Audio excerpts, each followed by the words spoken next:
Kia ora, good morning and welcome to Herald Now. I'm Ryan Bridge. It is Thursday, the 23rd of October. Great to have your company this morning. Coming up on the show, we've got flight cancellations in Wellington already, Canterbury bracing for winds of up to 150 k's an hour. We'll speak to a Canterbury farmer who is in the firing line, already lost a couple of trees in the last few days. Plus, we'll have the latest from Met Service across the country. The weather threatening to put a dampener on this mega strike that's happening today. Tens of thousands will still walk off the job. We've got reaction from the unions and the government this morning. A bus and a car have collided in Auckland as a huge fire engulfs this electric bus. A major road into the city is still closed this morning, affecting travel. We'll keep you across that. Plus, if you're looking for a change, the best company to work for in the country has been named. No, it's not the teacher, it's not the Ministry of Education, and it's not the Ministry of Health. We'll tell you which business has taken out top honours. All ahead. First, Neva. Herald Now News, powered by Newstalk ZB. Police are urging people in areas with red wind warnings to stay home if possible. Red wind warnings are in place across much of Canterbury, Marlborough, Wellington and Wairarapa. In Canterbury, a state of emergency is in place, and Commander Tony Hill says people who don't have to travel should stay off the roads. If it gets to a situation that the roads become dangerous, I will be asking Civil Defence to close those roads, and that's important to understand. In Wellington, major disruptions expected with all train services cancelled from 8 a.m. And Mayor-elect Andrew Little says people should take warnings seriously. If something did go wrong at home, have you got your grab-and-go bag? Have you got a place to go? And make sure that you've got enough provisions at home in case power goes out or anything like that. Firefighters are still working to bring the 3 active fires in Hawke's Bay's Porangaho area under control, and efforts are also continuing in Kaikoura to strengthen containment lines as the winds pick up. Multiple unions are joining in solidarity for what could become the largest strike action in decades. Tens of thousands of workers across health and education are stopping work today in their fight for better pay and conditions. A number in more southern parts of the country could be affected by the weather. Multiple people have been injured after an electric bus and a car collided on Tamaki Drive in Auckland's Parnell last night. Emergency services were called to just before 9:30 p.m. to a fire on a bus. Police say it was an Auckland Transport electric bus, making it prone to reigniting. More children are being harmed in Oranga Tamariki's care. The agency's annual report reveals 530 children in care experienced harm in the year ending in March, 23 more than the previous 12 months. There were more findings of emotional abuse, sexual abuse and neglect in this period, but an 8% reduction in findings of physical harm. A principal of a top Dunedin school who's been on a lengthy unexplained absence has left the position. Carissa Nicol has been leading State Integrated Columba College since 2023, but has been away from work since mid-year. The school's board had previously declined to say why. A swathe of MPs from across the House will farewell Jim Bolger today. He was Prime Minister from 1990 to 1997 and died last week aged 90. His funeral will be held at his local Catholic parish in Kapiti, with Parliament's question time pushed back to 3 p.m. to allow MPs to attend. Herald Now Sport, brought to you by Gold Sport. New Zealand are 2-0 down in the 4-match Constellation Cup netball series against Australia after a 68-51 defeat in the second test at Sydney. Australia have beaten England by 6 wickets, chasing 245 with 9.3 overs to spare at the Women's Cricket World Cup in Indoor. The defending champions return to the top of the table. Liam Lawson will sit out the first practice session at Formula One's Mexican Grand Prix this weekend in favour of a mandatory invitation for a rookie driver. And you're watching Herald Now, just gone 3 minutes after 7. A couple of quick updates to you this morning. In Wellington, you would have heard Neva mention all the trains cancelled from 8 a.m. Across the country this morning, we've got 100 flights cancelled, a total of 55 listed on Christchurch Airport's website. That includes 28 arrivals, 27 departures. In Wellington, it's 67 cancellations, 33 in, 34 out. This was a plane trying to land there yesterday. Have a look. After that, you must close the roads. Your uniform, no back. Talk, no back.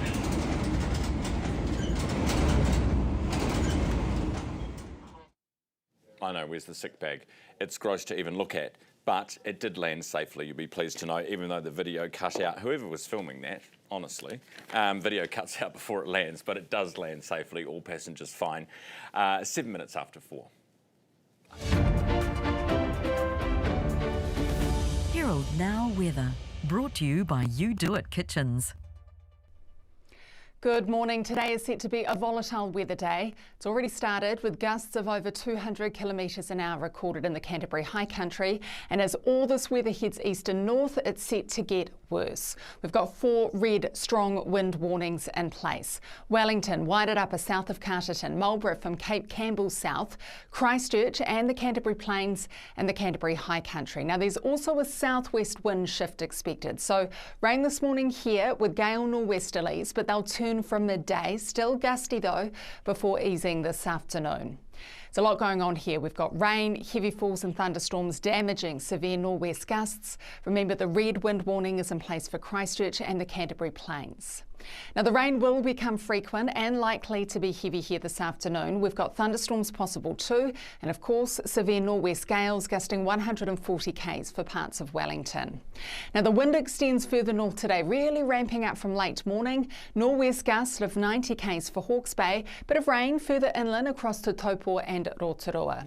And cloudy periods with the odd shower for the upper north turns to rain from this afternoon for Hamilton and spreads north. Thunderstorms likely tonight for Auckland and the Waikato. In Canterbury, a state of local emergency is in place and gusts in exposed high country areas have already exceeded 200 kilometres per hour. Bex Green's a Canterbury farmer, joins us live this morning. Bex, good morning. Good morning, how are you? Yeah, good, thank you. What's it like there? Is this all being overhyped by Aucklanders, a bit trigger happy when it comes to weather events, or is it quite serious there? Look, it's quite serious here. I've already just had a power surge while I've been waiting to come on in the last 5 minutes. So, yeah, it's already started. We've already got these high winds coming in. They've just started this morning. So, but the yet is worse is to come at midday. So we'll see what that brings. Have you already moved livestock, taken precautions, that kind of thing? Yeah, we've already tied down our pivots, looked at our roofs, roofs on our sheds, put things away in storage. Unfortunately, we can't do anything about the trees that may come down, so we just have to prepare and make sure that we've got chainsaws ready and supplies ready so that we can still get our milk picked up and make sure that we're ready to go. You've had a couple of trees down in the last few days, haven't you? Yeah, we had high winds on Monday and Tuesday, which reached over 100 kilometres an hour. I think we reached 117 was the highest we got to. So trees down on Tuesday morning. I couldn't get out, couldn't get the kids to school. The tanker couldn't come in. So, yeah, unfortunately, those things happen and we just have to try and get through and move those things out of the way and, keep farming. We can't stop, can we? No, you've got to get the milk out, Bex. The teachers' strike's taken care of school today, I suppose, hasn't it? Oh, it's a welcome relief, to be honest. The buses probably wouldn't be running today anyway, so it would be having to drive in. But yeah, I think having that strike today is probably a good thing, really. Nobody on those roads. No, good point. Bex, appreciate your time this morning. Thanks for being with me. Good luck today. Bex Green, Canterbury farmer. Time is 8 minutes after 7 now. If you've got feedback for us this morning, flick me an email, ryan@nzherald.co.nz. That's ryan@nzherald.co.nz. If there's anything weather-wise happening at your place, we love a good weather pick. So you can send it to that email address below. Right, in breaking news this morning, a serious head-on crash between an electric bus and a car has closed part of Auckland's Tamaki Drive. Unconfirmed witness reports say one person on the bus was unable to get out. Fire and Emergency Assistant Commander Chris Lind says crews were called to a fire. Images showed the car wedged under an Auckland Transport bus, and a witness has told the Herald he saw flames about 3 or 4 metres high. Other witnesses have described frantic attempts to rescue those involved, including a report that one person on the bus was unable to get out. Tamaki Drive, which is a major arterial route into the city, remains closed this morning. Just want to reiterate that those at this point are unconfirmed reports of somebody unable to get out of that burning bus. An electric bus, and of course they are more prone to reignition and they burn quite intensely for a long period of time, which is why you saw those massive flames.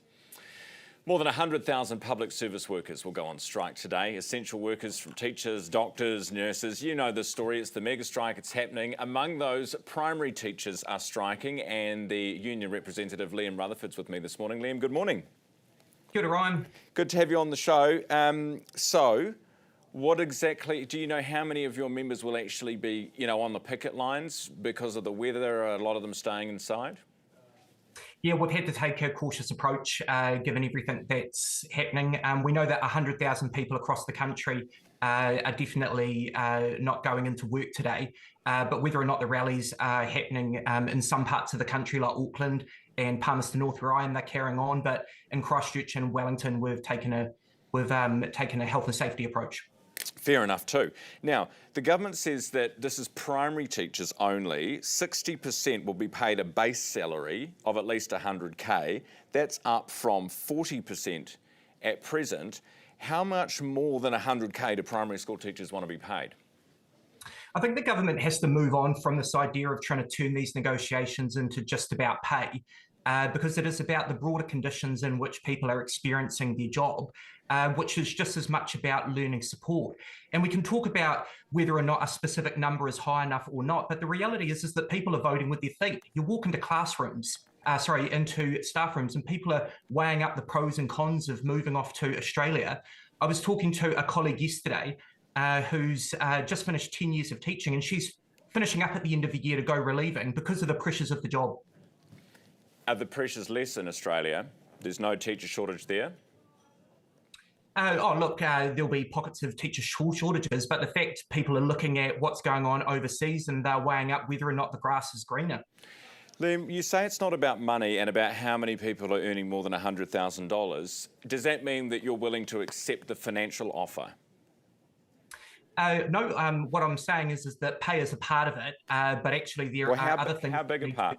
How big a part? And how much? Definitely don't want to see their wages going backwards. And when you've got inflation set at 3%, people are obviously nervous around offers that don't even come up to that. Totally understand that. The important point, though. What about Liam? What about all the people who aren't teachers, who aren't nurses, who aren't even getting an inflation adjustment?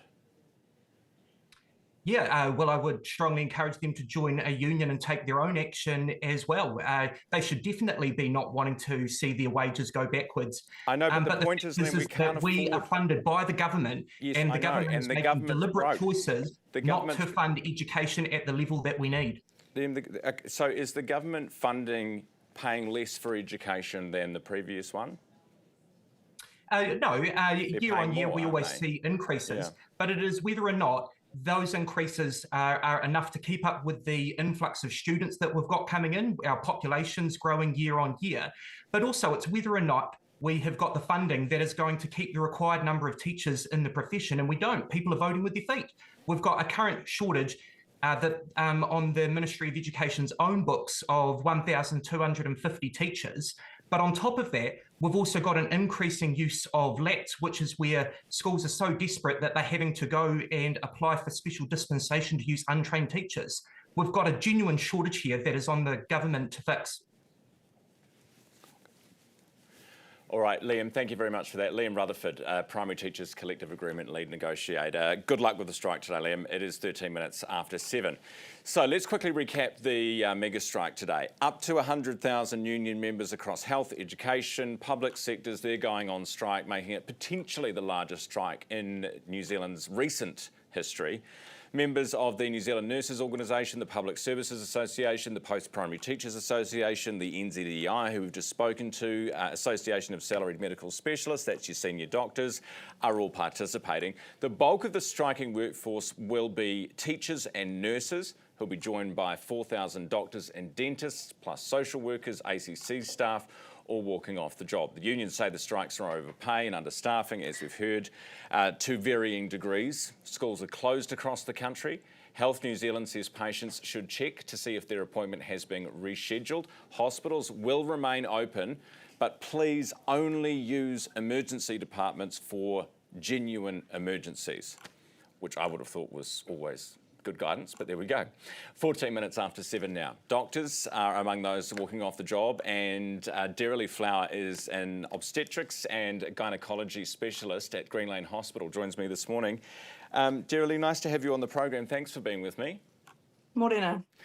Tell me, you're one of those taking part in today's strike.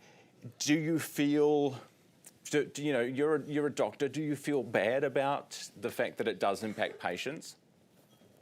It does impact patients, I agree with that, but it is a drop in the ocean compared to how patients are being impacted every single day, that we are not staffed well enough to see people. How many more staff, like what number are we talking about? It's more of a skill mix than a number. It's a number two, but essentially we need specialists. I think many departments around the country have up to 20% vacancies, some have more. Yeah. And what about the pay? You know, government says you guys are on an average, including overtime, et cetera, total package of 340K plus. Is that not enough? Yeah, that number keeps coming out. If I was getting paid that, I wouldn't be going on strike, and nor would my colleagues. So, you know, there's kind of lies and statistics, to be entirely honest. None of us are getting that, not in public practice. Right, so you think they're including the private bits that doctors do in that as well? I don't know what they're including, but their maths doesn't add up in terms of what I'm seeing and what my colleagues are being paid. Okay, all right. Well, I've got Simeon Brown on later. I'll ask him to explain for us. Can you just give... Can you just give people a sense of your day-to-day? You know, you said it's about staffing. The staffing level isn't high enough. Just what does that actually mean? Give us an example. Yeah.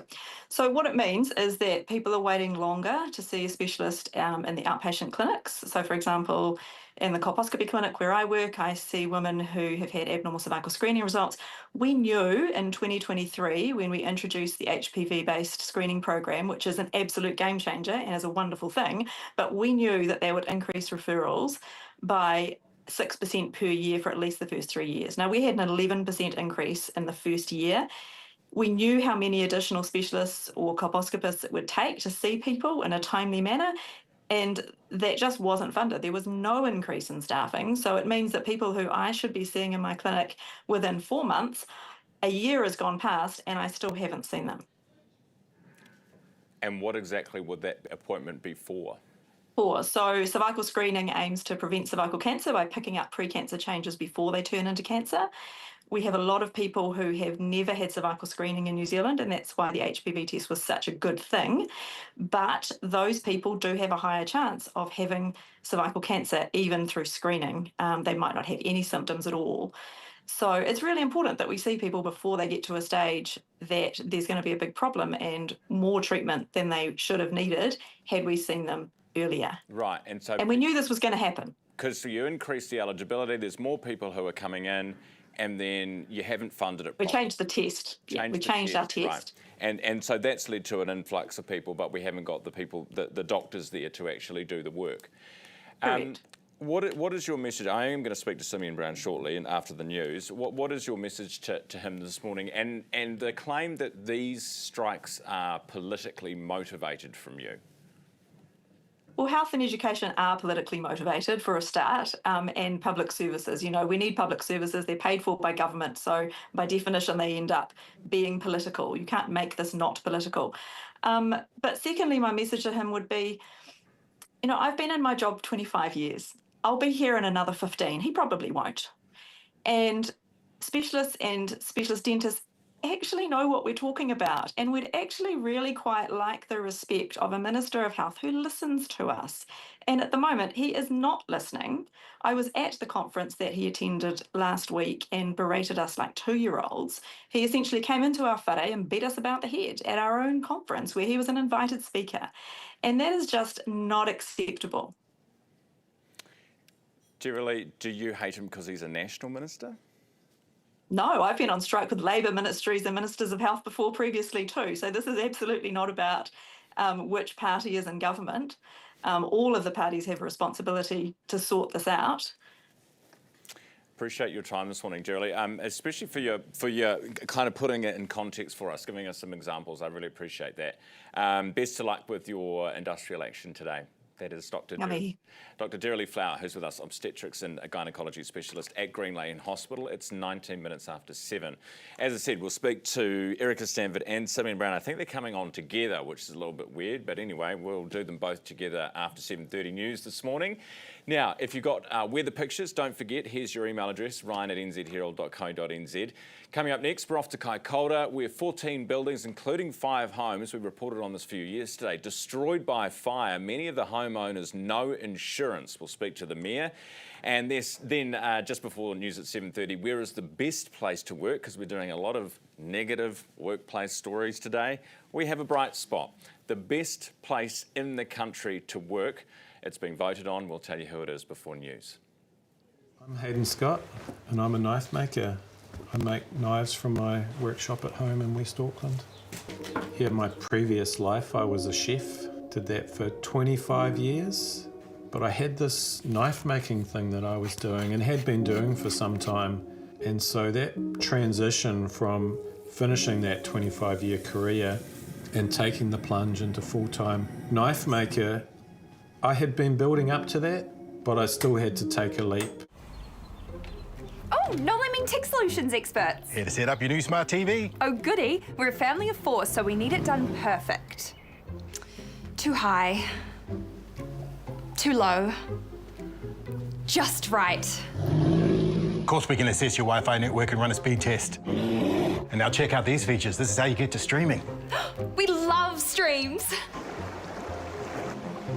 Nobody has supreme knowledge of home TV setup like Noel Leeming. Maximising productivity, what have you got?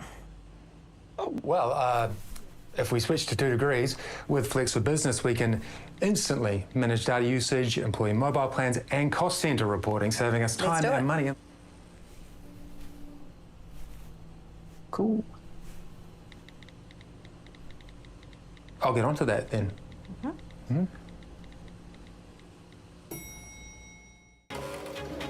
I became a Herald journalist to go behind the headlines and to help people make sense of the world. I became a Herald journalist to help people understand the big issues that affect them. To ask the right questions and to press people who have the answers. To listen to people and to be fair and balanced. To highlight the plight of the marginalised and vulnerable and challenge those in authority. To share extraordinary moments in the lives of ordinary people. I became a Herald journalist to report the facts. That's what we're here to do. If it's news you can trust, it's news worth knowing.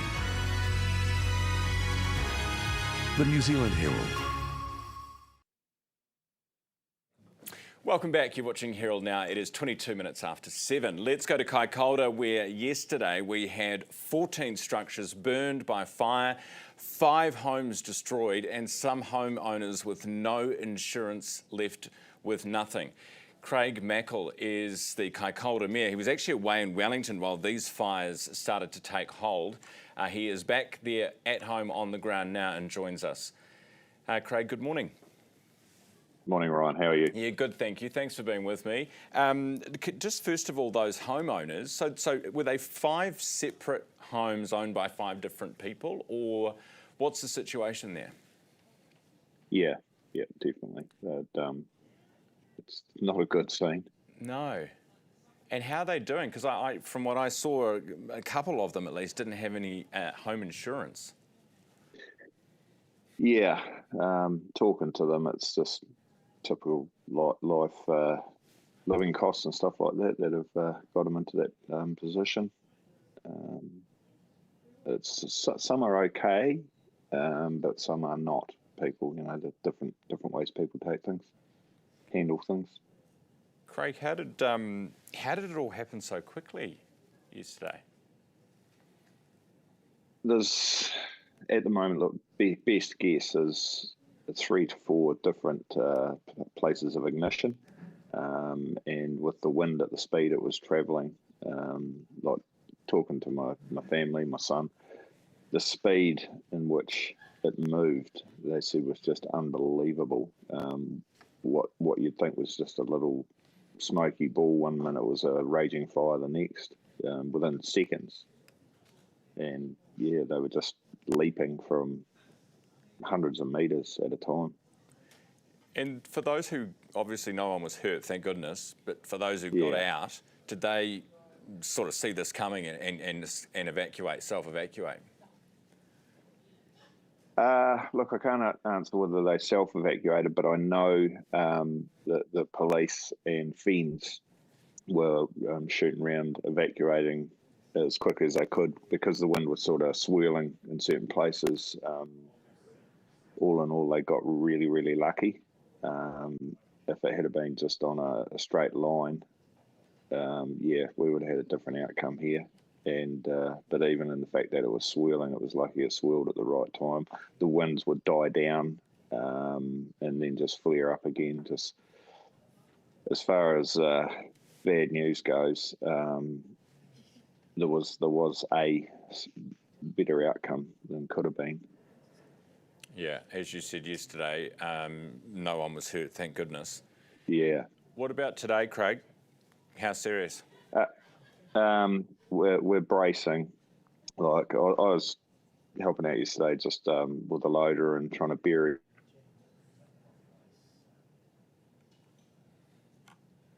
Looks like we might have lost Craig's connection there. Craig Mackle, the Kaikoura Mayor. As Craig said, they are bracing. There's a total ban on fires and fireworks, which goes without saying.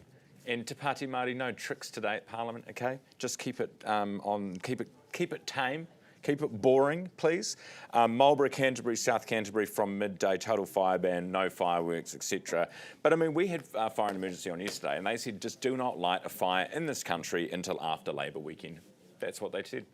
25 minutes after 7 now. Coming up after 7:30, we'll get to Erica Stampford, we'll get to Simeon Brown. What are they doing today when all the workers are on strike? Next, if you're feeling like a change in career, and 100,000 people apparently are, the best company to work for in New Zealand has been named. We'll tell you who it is. For investment, it's important to find a team that you can trust. We decided to build the GJs because they're good quality that they always provide us. They help us throughout the whole process of getting the resource consent to the building consent, and their contracts are very easy to understand. We have built 4 houses with GJ Gardeners, and it's just easier every time we work with them. I'll definitely recommend GJs to all of my friends and family. If you're thinking of building, choose the builder you'll want to build with time and time again. I became a Herald journalist to get at the truth. I became a Herald journalist to share not only what's going on, but also what it means. To help people make up their own minds about the issues that matter. To give a voice to every New Zealander and to expose the issues affecting our communities. To make sure that people that are in positions of power are held to account. To enact change that will ultimately benefit all of society. To take our readers closer to the action. I became a Herald journalist to put the facts first. That's the reason we're here. If it's news you can trust, it's news worth knowing. The New Zealand Herald. You Do It delivers high-quality New Zealand-made flat-pack DIY kitchen cabinetry. With flexible widths at your fingertips, it makes designing easy. All at an affordable price because you order online and cut out the middleman. You can even upgrade your dream kitchen with You Do It stylish and clever options, like choosing wall cabinets with overhanging doors, or select from a range of pull-out storage solutions. Add premium soft-close drawers and ask to stretch the height, width or depth of your cabinets. Upgrade your kitchen today and head to newsroom.co.nz. Term deposit rates are falling, but your returns shouldn't. Speak to a Forsyth Barr investment advisor about alternative strategies, their benefits and risks, and how they can help you meet your investment goals. Forsyth Barr, investment advice. Welcome back, 28 minutes after 7. What makes somewhere a great place to work? I know for all the people in this office, it's having me around. Last night saw some of the country's biggest employers battle it out for the 2025 Best Places to Work Awards. Companies of a whole bunch of different sizes were honoured before the overall winner was crowned, and the 2025 Best Place to Work is Sharesies. Anna Lumaiheto Darling is with Sharesies and joins me now to basically gloat and celebrate. Good morning. Morning, Good to have you here. Good to be here. So, cool. Congratulations on the award. Thank you. Really, really exciting award. Who votes? How's it decided? Like, what are you actually doing well? Yeah, look, it's a really intensive process that you've got to go through. They actually survey your entire team. So it's not like your HR, your marketing team sitting there and filling out a form and saying, we are the best place to work. It's encapsulating all of the feedback that your employees have put through the survey as well, alongside the application that you put in.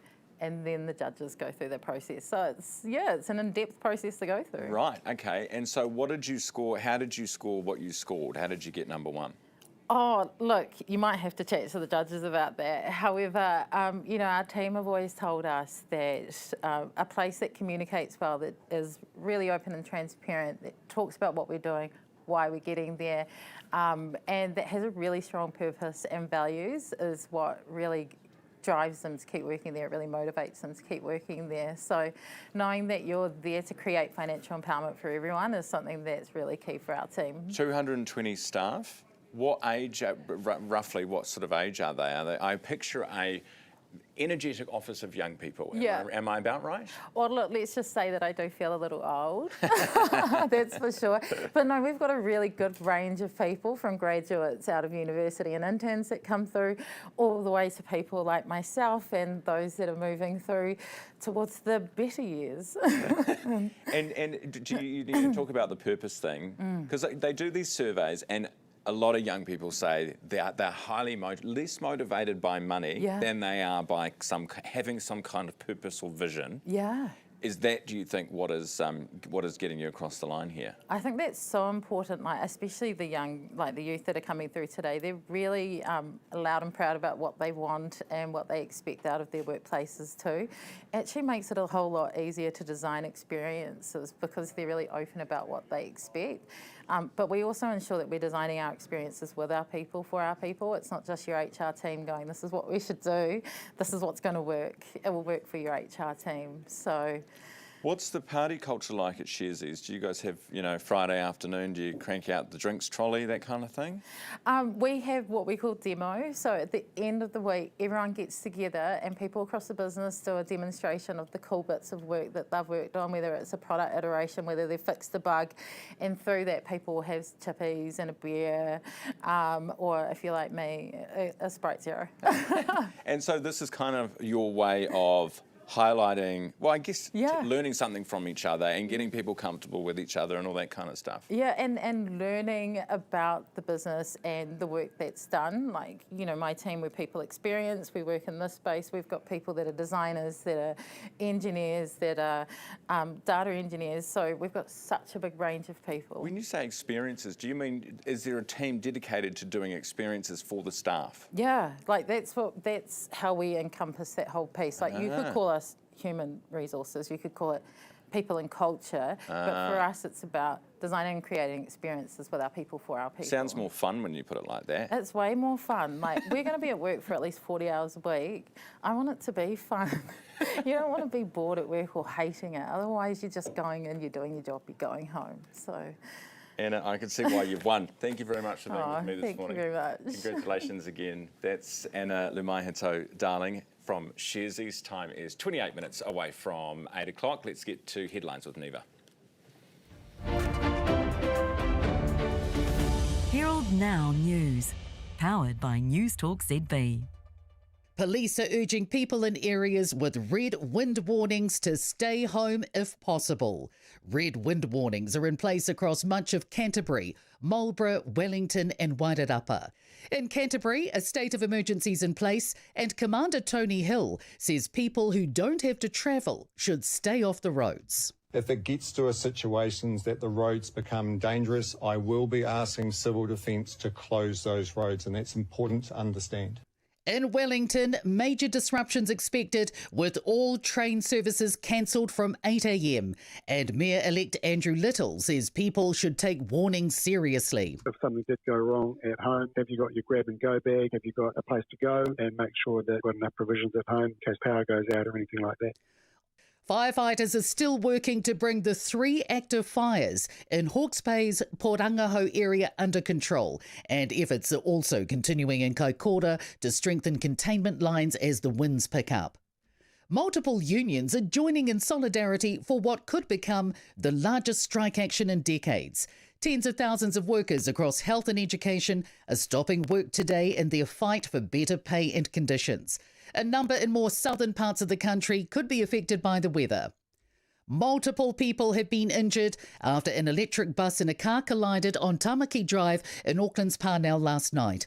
Emergency services were called to just before 9:30 p.m. to a fire on a bus. Police say it was an Auckland Transport electric bus, making it prone to reigniting. More children are being harmed in Oranga Tamariki's care. The agency's annual report reveals 530 children in care experienced harm in the year ending in March, 23 more than the previous 12 months. There were more findings of emotional abuse, sexual abuse and neglect in this period, but an 8% reduction in findings of physical harm. A principal of a top Dunedin school who's been on a lengthy unexplained absence has left the position.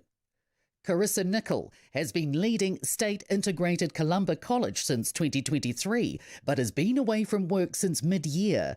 The school's board had previously declined to say why. A swathe of MPs from across the House will farewell Jim Bolger today. He was Prime Minister from 1990 to 1997 and died last week aged 90. His funeral will be held at his local Catholic parish in Kapiti, with Parliament's question time pushed back to 3 p.m. to allow MPs to attend.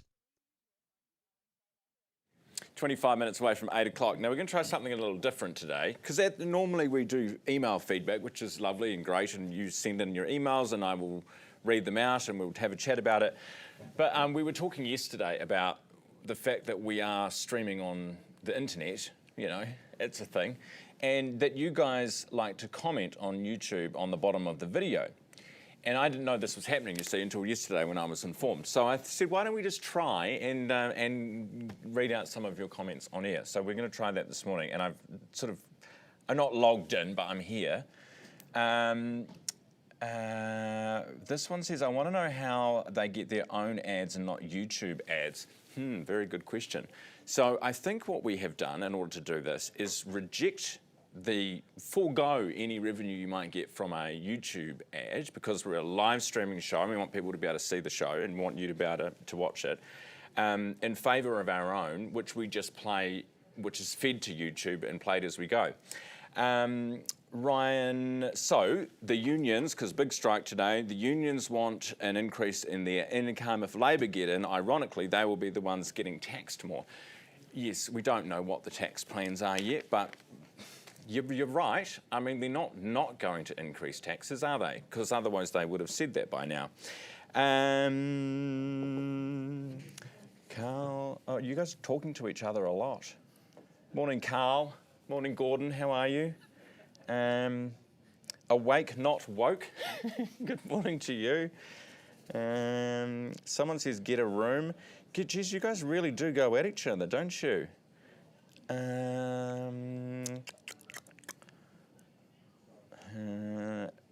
Not you, me. Geez, leave each other alone. Can you? Yeah, okay. Geez, things do get really heated. Peter says, oh, there you go. So now I must be up to speed.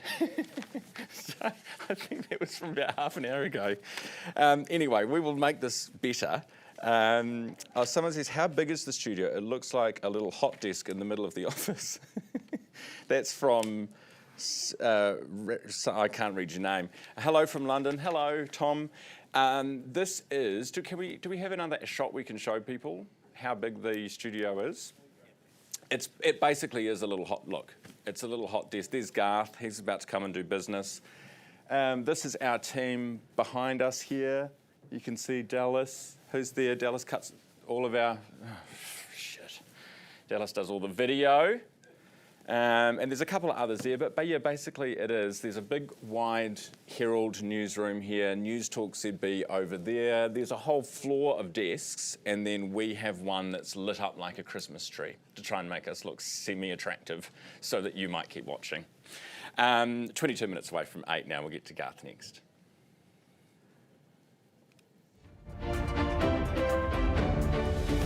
Herald Now weather, brought to you by You Do It Kitchens.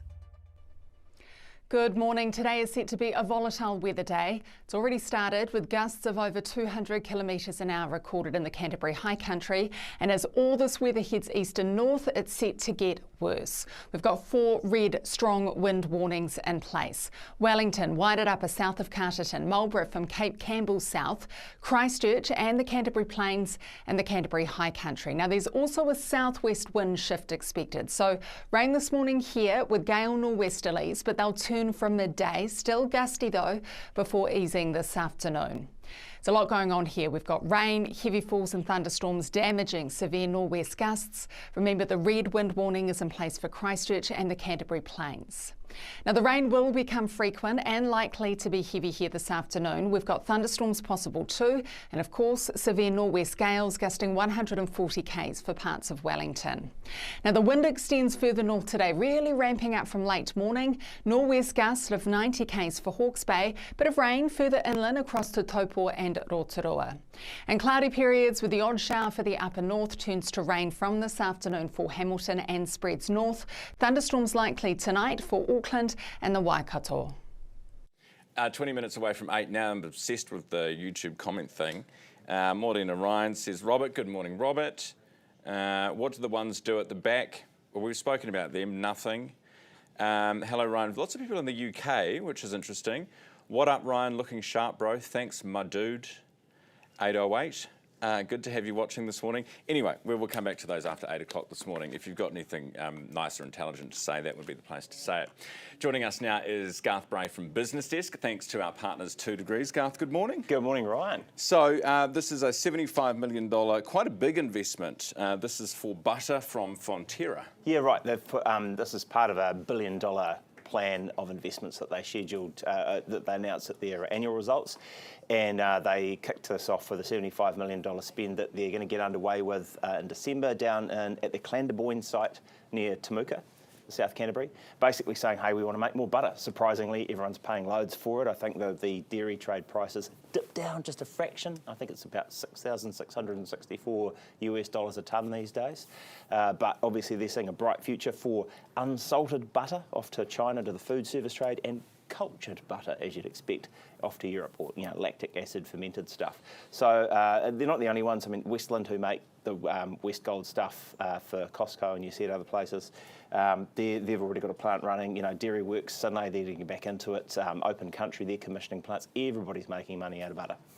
Now, let's talk about AI, because everyone says, go to AI, it'll improve your workspace, your productivity. You can maybe cut some staff. Yeah. What's this work slop thing? Work slop is a great phrase. I just love a bit of work jargon, new work jargon. Work slop is the one that's just come out of the Harvard Business Review, which looked at some research from Better Up Labs and found evidence that increasing use of AI in the workspace is actually reducing employee productivity, creating more work slop. It's basically tools creating kind of low effort, passable looking kind of work that ends up actually making more work for the co-workers to try and work with because they've been fiddling around with AI.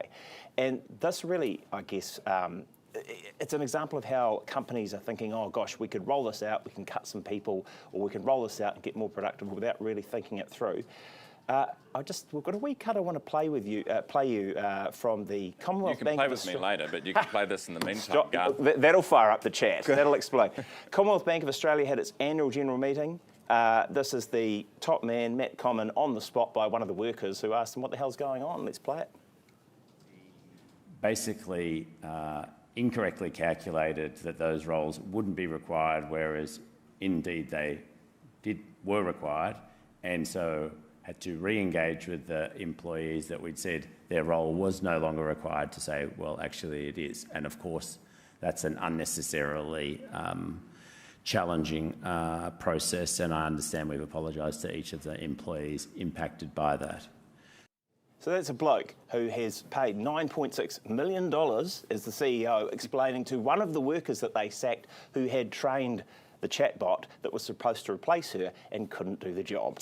So just be wary. Don't look at it like a broadsword you can run around chopping heads off with. It's actually about trying to make things more productive, not just reduce the headcount. Speaking of layoffs, what's happening with Fletcher Building? Yeah, there'll be more there. We're not sure exactly how many, but they had their AGM yesterday where their CEO got his reduction voted through. I think what Andrew Reading's package is now reduced by $866,000 to $1.5 million, and the total maximum remuneration's been decreased by $2 million to $5.8. That's if he can get everything working at this company that has really struggled. They've targeted another $100 million worth of savings across the financial year. They're looking at trying to sell out of a stake in the consortium that's building the Puhoi to Warkworth motorway and so on. They are really trying to tighten the nuts down. All right. Thanks, Garth. Garth Bray, Business Desk. Thanks to our partners, 2 Degrees. An unfortunate turn of phrase to finish that interview. 16 away from 8 now. Earlier in the hour, we heard from a doctor, a senior doctor. We heard from primary school teachers on their industrial action today, more than 100,000, or up to 100,000, I should say, on strike. We're now joined by the ministers responsible for those government portfolios. Education, Erica Stanford. Health, Simeon Brown. Good morning.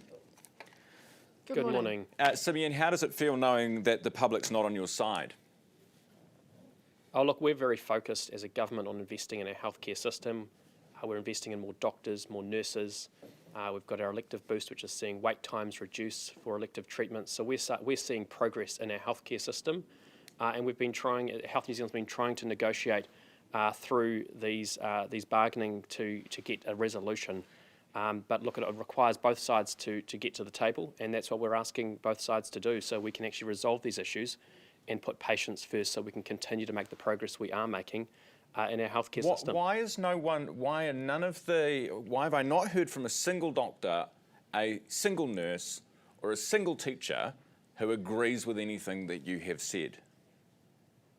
Well, we are seeing progress in our healthcare system. Yeah, but why does no one agree with you? No one who works at the coalface agrees with you. I think the people who've had their hip, knees and cataract operations done faster through elective boost are certainly seeing the progress that we're seeing in our healthcare system. There's a long way to go. We inherited significant wait lists, and we're making progress to reduce those.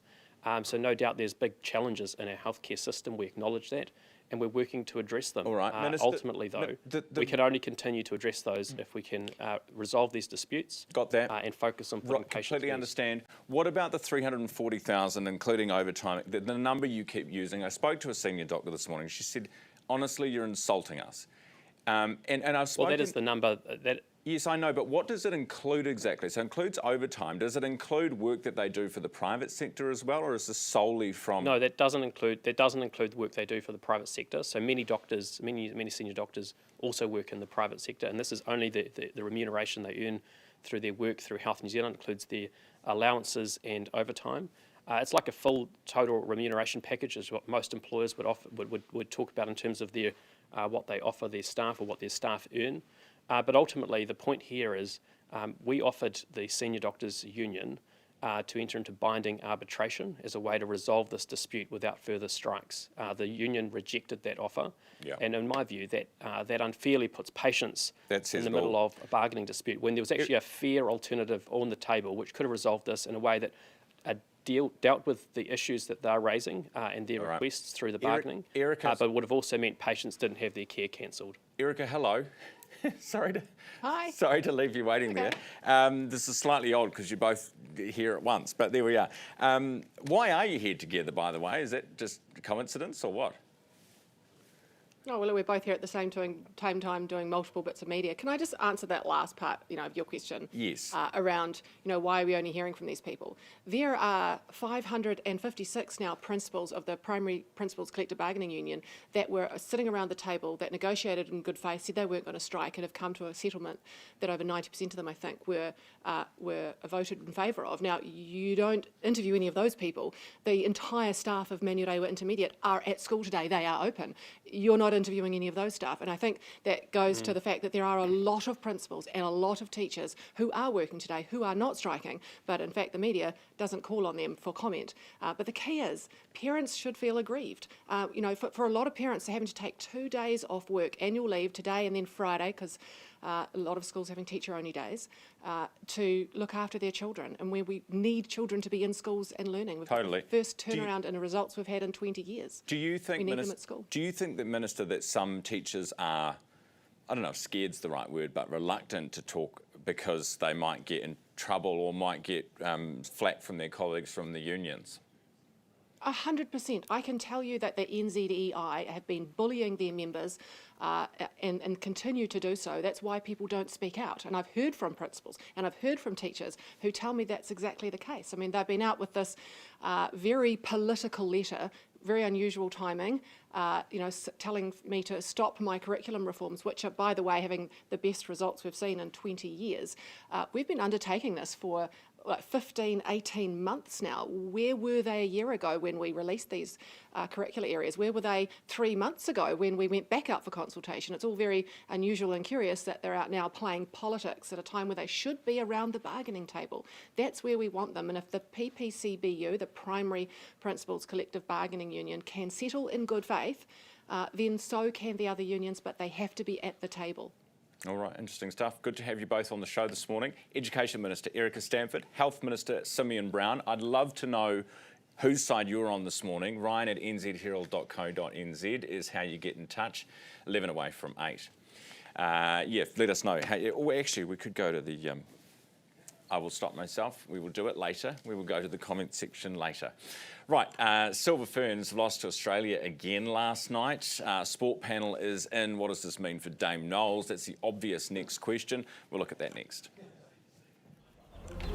Oh, no lemming tech solutions experts. Here to set up your new smart TV. Oh, goody. We're a family of 4, so we need it done perfect.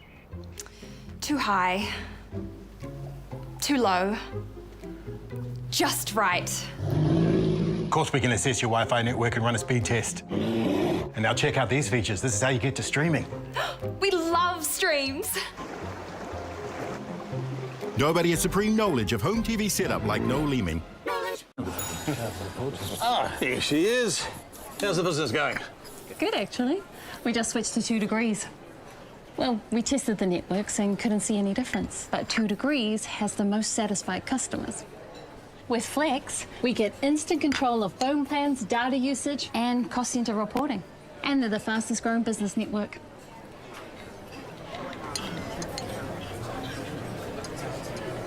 You can have what she's having. Ready?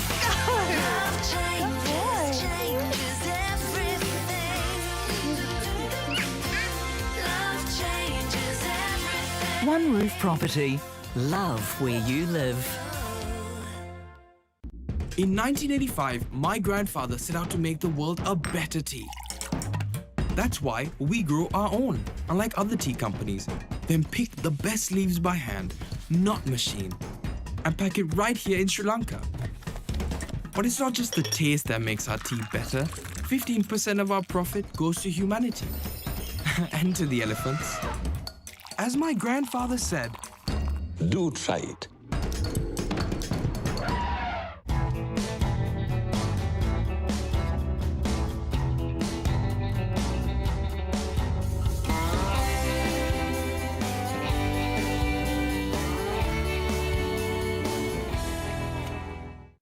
You're watching Herald Now, just gone 9 minutes away from 8 o'clock. Very quickly, some of your comments on the comment section in our YouTube feed this morning.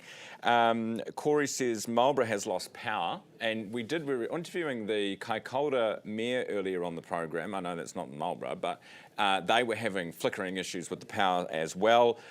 Bex, our farmer from Canterbury, on the line earlier, she was having power issues, surges as well. So there's obviously some activity happening there. Andy says the nurses, the teachers and the doctors are tone deaf. And Wendy seemed to like the performance of one Erica Stanford on the program a short time ago. Says she's an absolute rock star and is doing the right thing by teachers and students.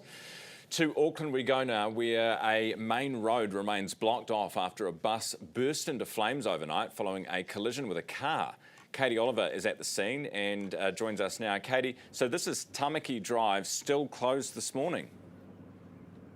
Yeah, Ryan, good morning. So police have confirmed just a few minutes ago that one person has died as a result of this crash between an electric bus and a car last night. Now, emergency services arrived at 9:20 p.m. to the bus completely engulfed in flames. Now, the scene you see behind me is what remains of what was a chaotic scene last night. Witnesses described quite chaos as people tried to scramble from the bus, and one witness told the Herald how one person was unable to escape the bus. Now, Fire and Emergency Commander Chris Lind said what's complicating their fire efforts is the fact that the battery itself was on fire and does remain on fire. This is an active fire scene, hence why Tamaki Drive remains closed there, Ryan. Now, Auckland Transport said this morning that there's going to be some serious delays in the city as a result of not just Tamaki Drive here being closed, but also with the protests happening in Central City.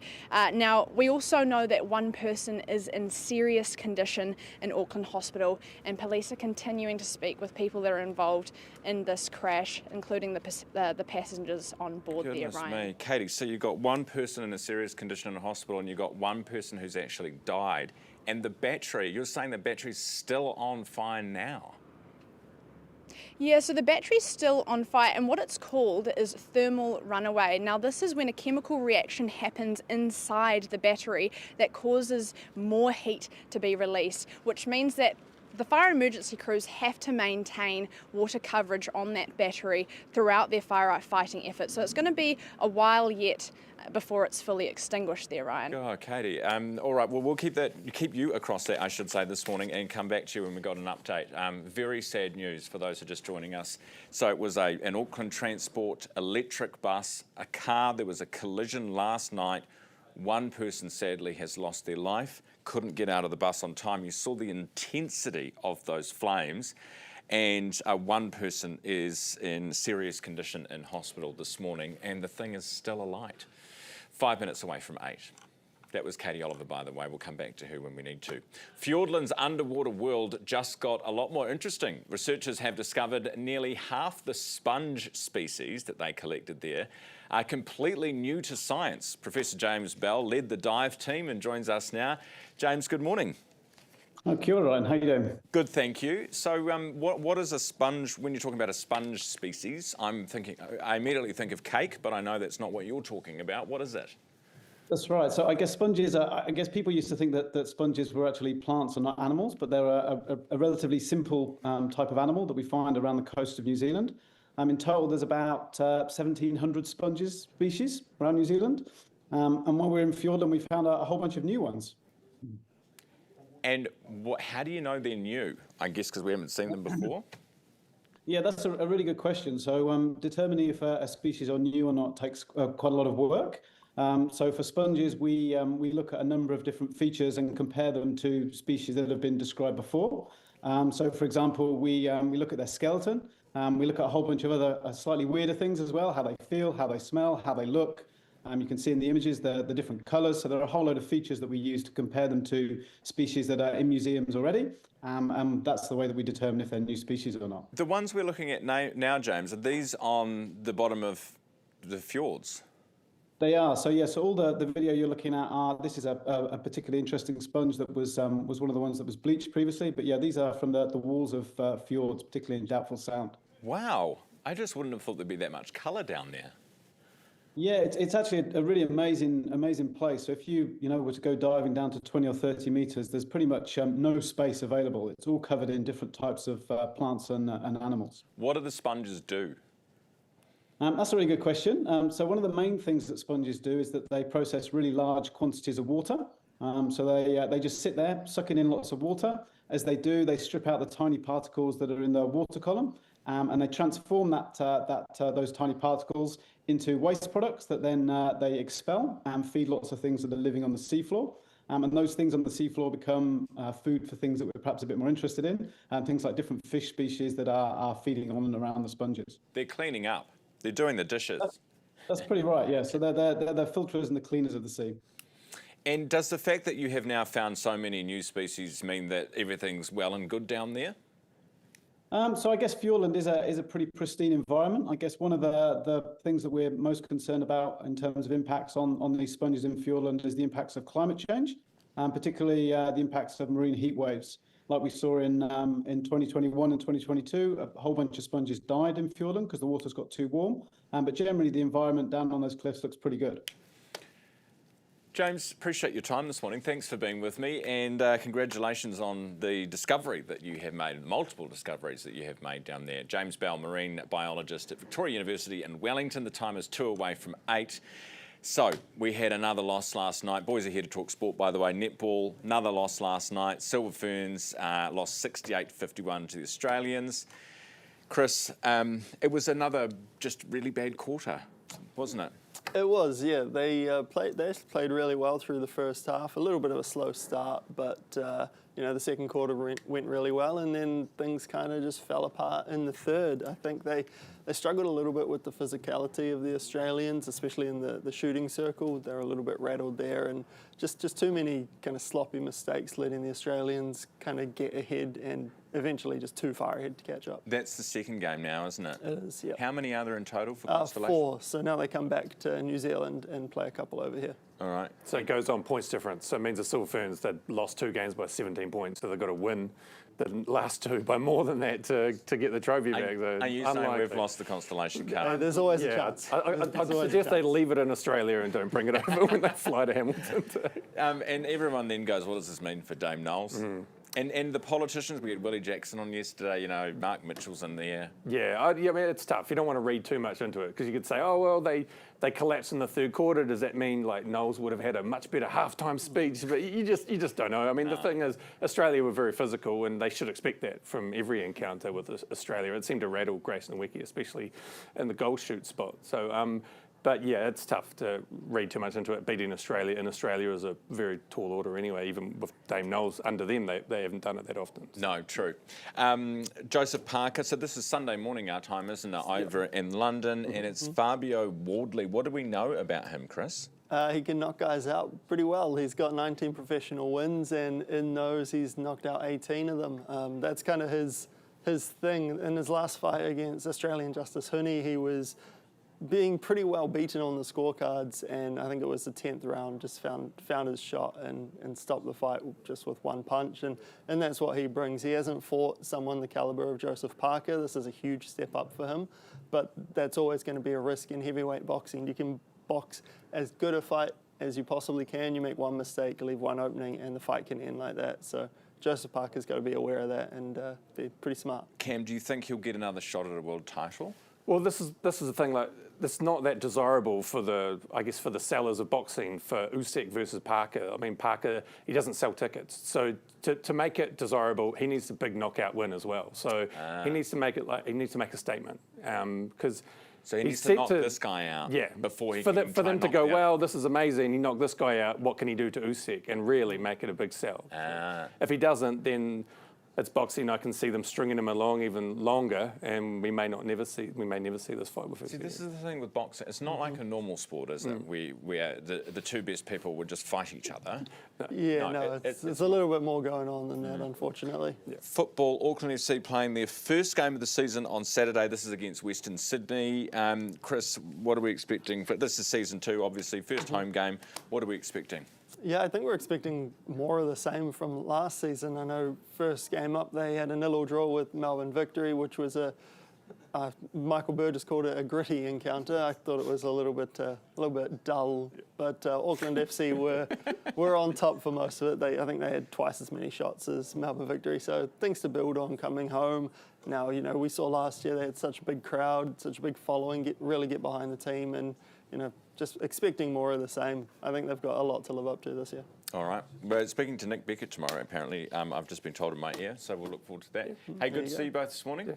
Thanks so much. It's Chris and Cam from the Herald. You're watching Herald Now. It is 2 minutes after 8.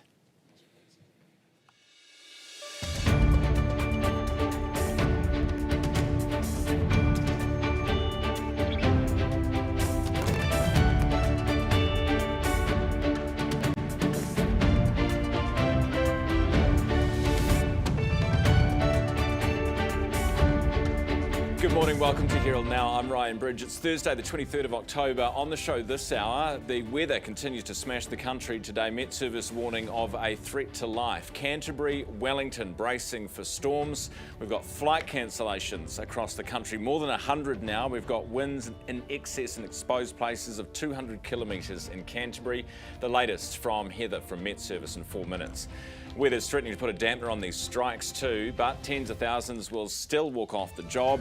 Many of them will still picket. That includes the PSA members. They're on the show in 10 minutes.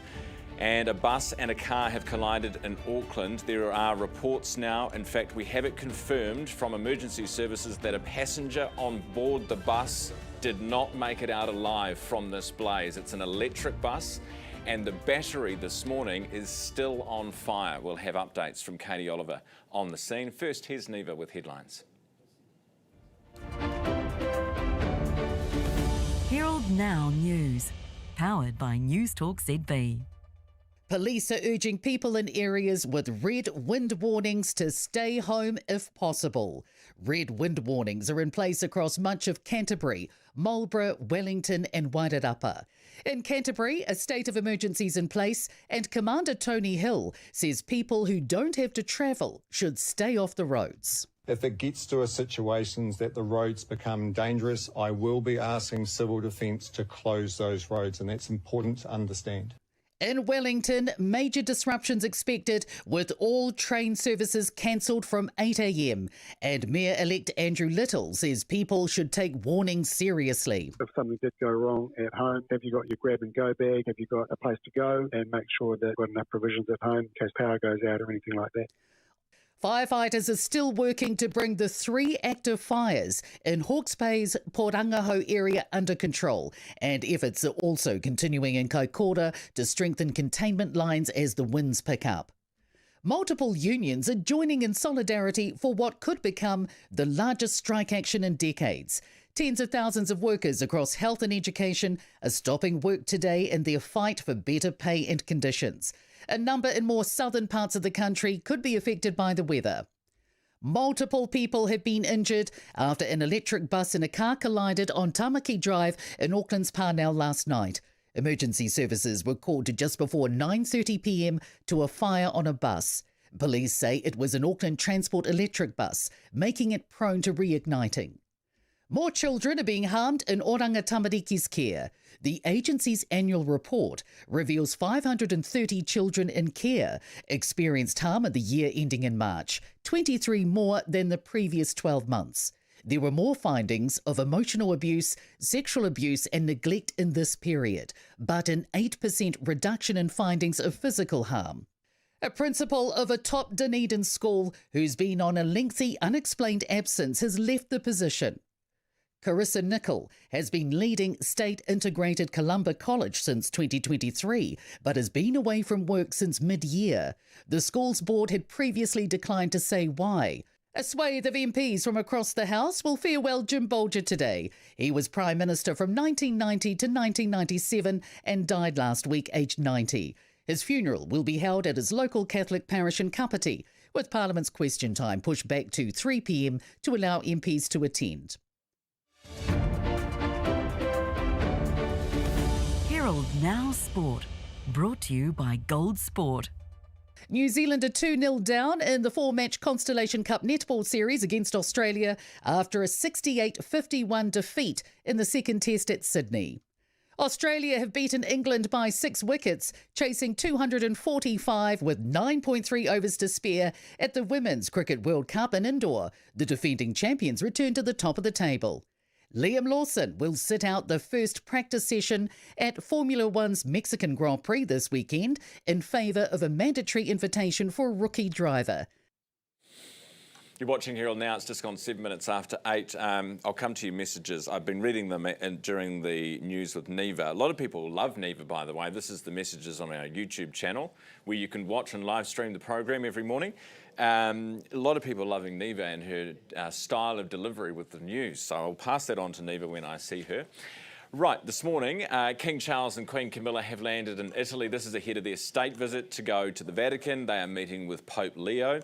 The trip will see the King, who serves as the head of the Church of England, of course, become the first British monarch since the Reformation, that was back in the 1600s, to publicly pray with the Pope, who is, of course, the head of the Catholic Church. This will be the first time that the couple have met the pontiff since he was elected to office, with Charles having met his 3 predecessors. The moment of prayer will be held during a service at the Sistine Chapel on Thursday as part of the royals' 2-day visit to the Holy See. They were hoping that old mate Randy Andy would not even be mentioned on this trip, but I can tell you the British press is doing exactly that right now. 8 after 8, the South Island is going to get a battering again today with potentially deadly winds of up to 150 kilometres an hour expected in some places. In fact, in some parts of Canterbury and exposed high country areas, I think it's already come close to 200 kilometres an hour this morning. Heather Keats from Met Service joins us again this morning. Heather, good morning. Morning. Over 200.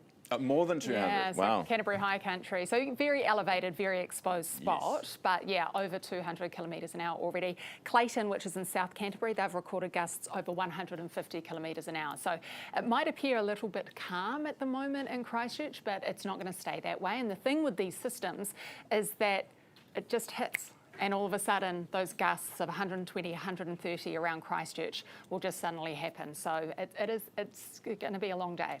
And we're watching Canterbury, Christchurch for wind from especially midday today. Yeah, so we've got those red strong wind warnings in place now for Wellington and Wairarapa south of Carterton. So the wind's going to really start to ramp up today through lunchtime, early afternoon. Christchurch and Canterbury Plains, not till 9 a.m. That's when the official warning kicks in. And then you're going to see some pretty strong winds across the day and tonight. That's till 4 p.m. this afternoon, so gusts of up to 140 km. Canterbury High Country, obviously we're seeing it now. That warning's in place till 5 p.m. And now Marlborough from Cape Campbell southwards, that's until 5 p.m. today. So those are the regions sitting under those rare red warnings.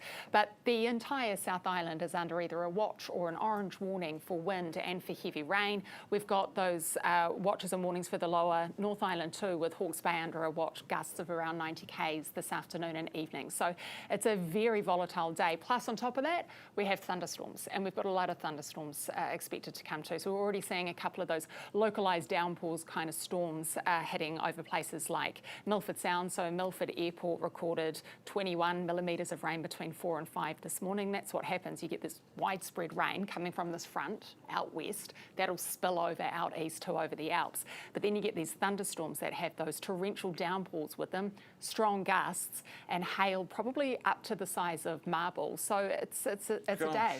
Heather, how do we have hail the size of marbles, we have rain, we have thunderstorms, and then we have fires and wind? I mean, what's going on?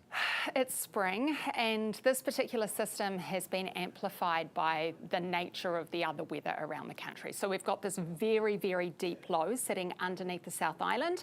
Wind rotates around that, and then we've got the high pressure system sitting up over the northeast of the country, and wind rotates in the other way around that. And what you get is this funneling. So the wind's coming around and it's funneling and it gets squeezed, and that's that pressure gradient, and that's why all of this wind is coming from the northwest. It's very strong because high pressure, low pressure kind of packs it all in, and with that funneling, if you like, you get those really strong gusts. Then we get a front coming through that amplifies the weather. That instability, that activity comes from the rain, from the wind, from the thunderstorms, and it is spring weather. It is just pretty bad today. It is rare. This is only the 19th red warning event Met Service has had since 2019. We don't put out red warnings lightly. We know these wind gusts are incredibly damaging. We know it can be a threat to life. So when it's red, you need to prepare and stay indoors. Get ready. You did say, actually, was it Monday we had you in last, Heather? And I said, is this serious or is this, and you said, I wouldn't be here unless it was serious. And so it's serious. I appreciate you coming in this morning too. No worries. That's Heather Keats from Met Service. Time is 12 minutes after 8. Now, if you've got anything to say about what we're talking about, you can do that on our YouTube channel, because we're now officially entering the chat. And some of the things you say I can't read. I can't read that. Stop talking about Heather. Talk about me. How much does the royal family... They're saying nice things here, no, don't worry. Don't worry. They're saying nice things, but a few of them may be objectifying you, which is what... I think she's okay with that. What was I talking about? Oh, the royal family. Yeah, so people are asking how much does the royal family cost taxpayers? Apparently, so yesterday we were talking about Randy Andy, and the peppercorn rent that he apparently pays to live in Royal Lodge, which is in Windsor, could be as little as £1 a year. So he paid for a whole bunch of renovations when he first moved into the lodge with Fergie, and then has been paying a peppercorn rent since then, which the lawyers reckon could be as little as £1 a year. So that, I mean, and which basically means that it's been subsidised, doesn't it? And yes, they do have their own money and investments and stuff, but in terms of how much it costs us, I honestly couldn't tell you.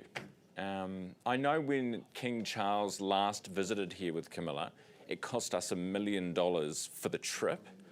But then you've got to think about the tourism photo ops you get out of it. You think about all the travelling British press pack that comes down here and all of the images that go back to the UK.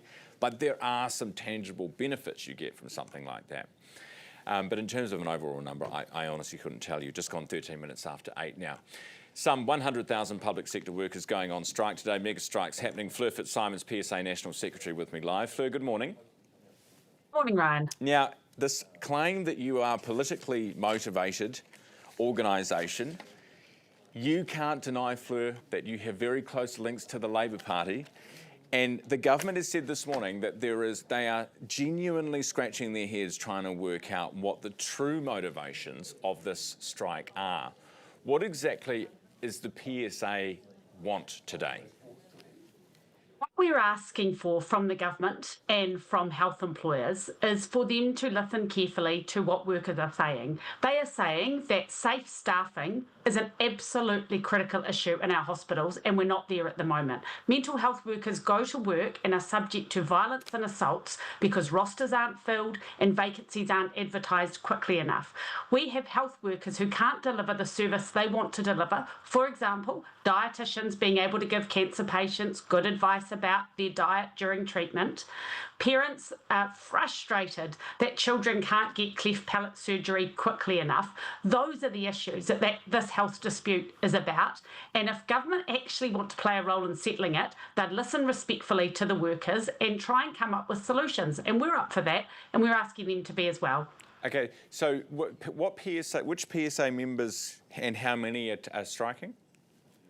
We've got over 17,000 workers through allied health, mental health. We've also got ACC workers and people who work in Health New Zealand on data and digital things in the background there. Very important workers who keep the systems running in our hospitals.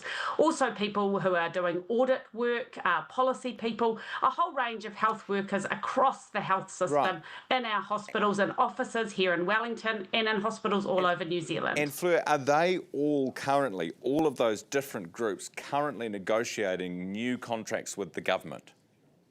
Yes, all of them are in collective bargaining. Some of them have been in bargaining for over a year, but all of them are having the same frustration with their collective bargaining, and that is that the employers and the government are not listening carefully enough to the issues, and we're not seeing pay offers that keep pace with the cost of living increases facing health workers and their families. All right, Fleur, appreciate your time this morning. Thanks for being with me. Fleur Fitzsimons, PSA National Secretary. We will get to an update from Kaikoura in just a few minutes. So hard not to read these comments. Jasmine says, happy days, the sun is out where I am. Another says, great weather for Hastings and Napier this morning. There you go. Jasmine says, handsome Ryan, settle down, Jasmine. There's some weird things, like I found out the secret of the Mauriki boulders and it's going to blow you away. Okay, Wolf, tell us. Don't leave us hanging. Yeah, okay, we could be here all day. We'll take a quick break and come back. I'm Hayden Scott, and I'm a knife maker. I make knives from my workshop at home in West Auckland. Yeah, my previous life, I was a chef. Did that for 25 years. But I had this knife making thing that I was doing and had been doing for some time. And so that transition from finishing that 25-year career and taking the plunge into full-time knife maker, I had been building up to that, but I still had to take a leap. Oh, no lemming tech solutions experts. Here to set up your new smart TV. Oh, goody. We're a family of 4, so we need it done perfect. Too high. Too low. Just right. Of course, we can assess your Wi-Fi network and run a speed test. And now check out these features. This is how you get to streaming. We love streams. Nobody has supreme knowledge of home TV setup like Noel Leeming. Maximising productivity, what have you got? Well, if we switch to 2 degrees, with Flex for Business, we can instantly manage data usage, employee mobile plans, and cost centre reporting, saving us time and money. Cool. I'll get onto that then.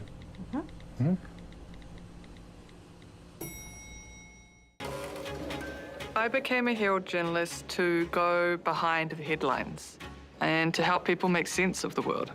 I became a Herald journalist to help people understand the big issues that affect them.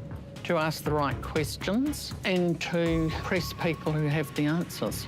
To listen to people and to be fair and balanced. To highlight the plight of the marginalised and vulnerable and challenge those in authority. To share extraordinary moments in the lives of ordinary people. I became a Herald journalist to report the facts. That's what we're here to do. If it's news you can trust, it's news worth knowing. The New Zealand Herald. Welcome back. Just gone 19 minutes after 8 o'clock now. 5 homes were destroyed by fire in Kaikoura yesterday, and Jaslyn Wells, South Island reporter, took a look behind the cordon and joins us to share what she witnessed. Jaslyn, good morning. Good morning, Ryan. Good to have you on the program, Jaslyn. What was it like there yesterday? Oh, it was devastating. We visited, Fire and Emergency took us through 2 properties. One was completely destroyed in the blaze. We spoke to a man who lived at the property. It was a subsection and he lived on the back part of it. And he said he had received a call from his landlord that his house had been impacted. Here it's showing on the screen now that his house had been impacted, and that by the time he arrived, it was just all he could save was some rings. He lost cash, he lost his home, boats, vehicles destroyed. That was a house there. We can see the car here was destroyed. As you come around, there's a shipping container that had actually been blown open by the pressure of the heat. Helicopters were coming in and out all of the time I spent there yesterday, just collecting water from the sea and trying to just dampen those hot spots before the winds picked up again today. Jaslyn, yeah, that is obviously going to be a worry for them later this morning. Someone has just said that the wind's picking up in Ashburton. Mark has just messaged the program to say that. What about the insurance issue? Because it looked like there were at least a couple who didn't have home insurance. Well, that was another, a lot of emotion was in the air yesterday, but it's also that feeling of what's next. If for people who don't have insurance, for people who were, we spoke to one person who was renting their property and now has to look for alternative accommodation, and many people are being provided with immediate support, but it's that ongoing not having a home to come back to. So that's really how we went to another property where their house had been saved, but their garden had been completely destroyed, and the damage from that being quite large sections was immense. And another house had actually, they escaped on a tractor in the night to get away from the blaze. But yeah, those without insurance, it is really, really tough and emotional for sure. Absolutely. Hey, Jaslyn, thanks so much for that and for the pictures that you have provided for us this morning as well. It gives us a good sense of what it was like there. Appreciate your time. Jaslyn Wales, South Island reporter. 22 minutes after 8 now. We'll be back with our panel and some more of your comments just after this break. When building for investment, it's important to find a team that you can trust. We decided to build the GGs because of the good quality that they always provide us. They help us throughout the whole process of getting the resource consent to the building consent, and their contracts are very easy to understand. We have built 4 houses with GJ Gardeners, and it's just easier every time we work with them. I'll definitely recommend GJs to all of my friends and family. If you're thinking of building, choose the builder you'll want to build with time and time again. I became a Herald journalist to get at the truth. I became a Herald journalist to share not only what's going on, but also what it means. To help people make up their own minds about the issues that matter. To give a voice to every New Zealander and to expose the issues affecting our communities. To make sure that people that are in positions of power are held to account. To enact change that will ultimately benefit all of society. To take our readers closer to the action. I became a Herald journalist with the facts first. That's the reason we're here. If it's news you can trust, it's news worth knowing. The New Zealand Herald. You Do It delivers high-quality New Zealand-made flat-pack DIY kitchen cabinetry. With flexible widths at your fingertips, it makes designing easy. All at an affordable price because you order online and cut out the middleman. You can even upgrade your dream kitchen with You Do It stylish and clever options, like choosing wall cabinets with overhanging doors, or select from a range of pull-out storage solutions. Add premium soft-close drawers and ask to stretch the height, width or depth of your cabinets. Upgrade your kitchen today and head to newsroom.co.nz. Term deposit rates are falling, but your returns shouldn't. Speak to a Forsyth Barr investment advisor about alternative strategies, their benefits and risks, and how they can help you meet your investment goals. Forsyth Barr, investment advice. Right, time for our panel on Herald Now, 24 after 8. Mark Kreisel, broadcaster here, and Lara Greaves, political commentator. Good morning. Morning. Morena. Lara, whose side are we on? Unions, government? Like, do you really think I'm going to be like, yeah, I want people to earn less money? Yeah, I'm on the side of the unions. Well, not less, Well, because inflation. they're all being offered pay increases. Yeah. But is everyone else getting inflation? No. Well, no. So but why I do feel they? like Why do it they? varies It's not a just- bit. It varies a bit. Yeah, it's not Varies just a the bit. money, it's conditions as well. Okay, so And that's like- even more expensive. But it's like hard because it's like having to do like more with less as well, because people are leaving in different areas and not being replaced, right? Like we all know teachers, we all know psychologists or doctors or whoever. Like they're all in our families and in our lives, right? And then you hear what they're trying to make do with. And they before that, like a lot of even our research shows that teachers were buying things out of their own personal funds. So like it's not a good environment. And fair enough, like a strike's a good way to kind of like show that you're annoyed.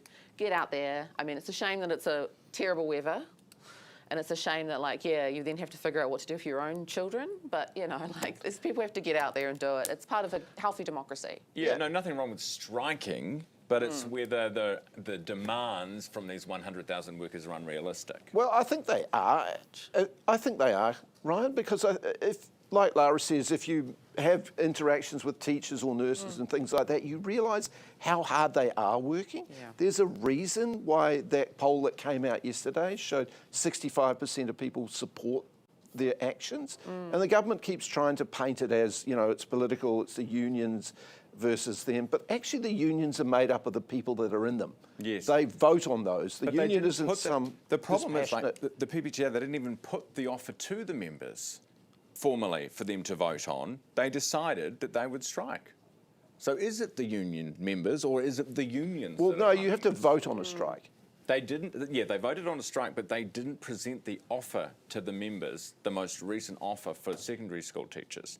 So that's why the government's saying this is politically motivated, because you're not even bothering. They have to be really careful because they can't look too mean at the moment, because it's one of these things where it's like, of course, like Labor always gets strikes, and I was trying to think back to when like the John Key government and like any strikes in that, but it's like making sure that you strike the balance in your communications between being like, we've done this offer, and then kind of looking a bit mean and not sympathetic enough. I don't know how you would do that necessarily, because that's almost impossible. I But, think yeah. I think there is a massive difference as well between now and then, and that's the inflation thing. Yeah. I mean, everyone's grumpy. Everyone is grumpy, and they're right. You can't afford stuff. No, people can't afford stuff. These are tough times. The winter of discontent. You know, they had the same in the UK in the 70s, where everything was on strike, and the world feels like shit. You know, it really does.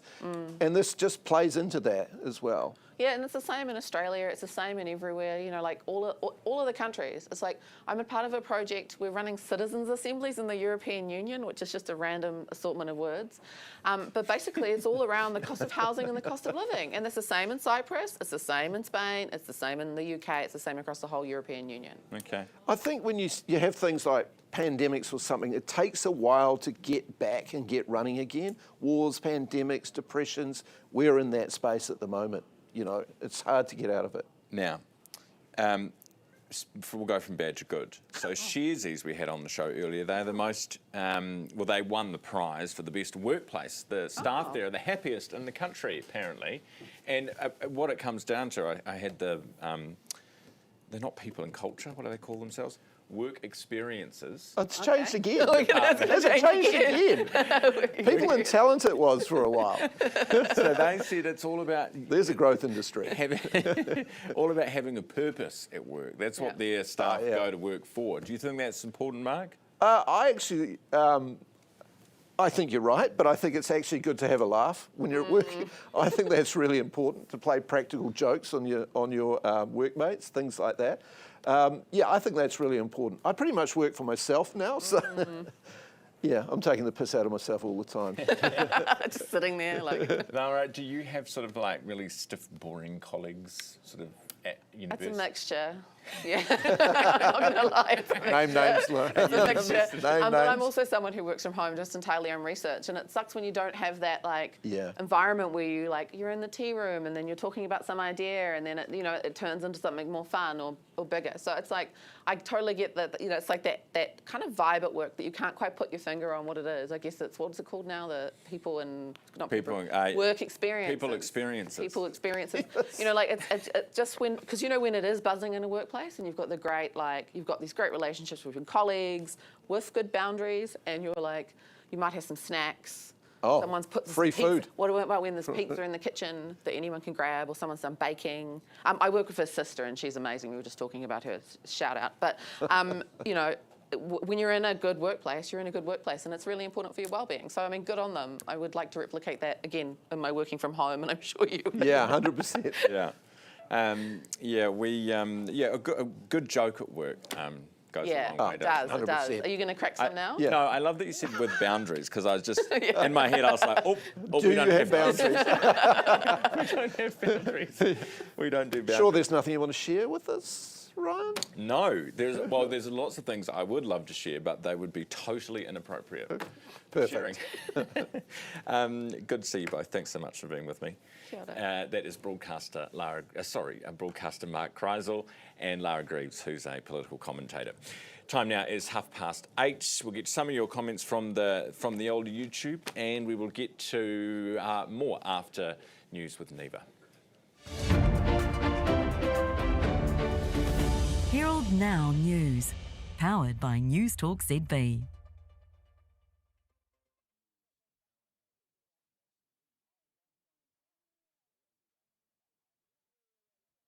Police are urging people in areas with red wind warnings to stay home if possible. Red wind warnings are in place across much of Canterbury, Marlborough, Wellington and Wairarapa.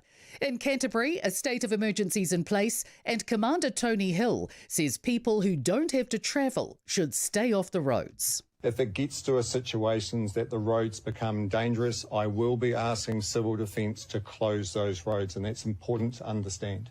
In Wellington, major disruptions expected with all train services cancelled from 8 a.m. And Mayor-elect Andrew Little says people should take warnings seriously. If something did go wrong at home, have you got your grab-and-go bag? Have you got a place to go? And make sure that you've got enough provisions at home in case power goes out or anything like that.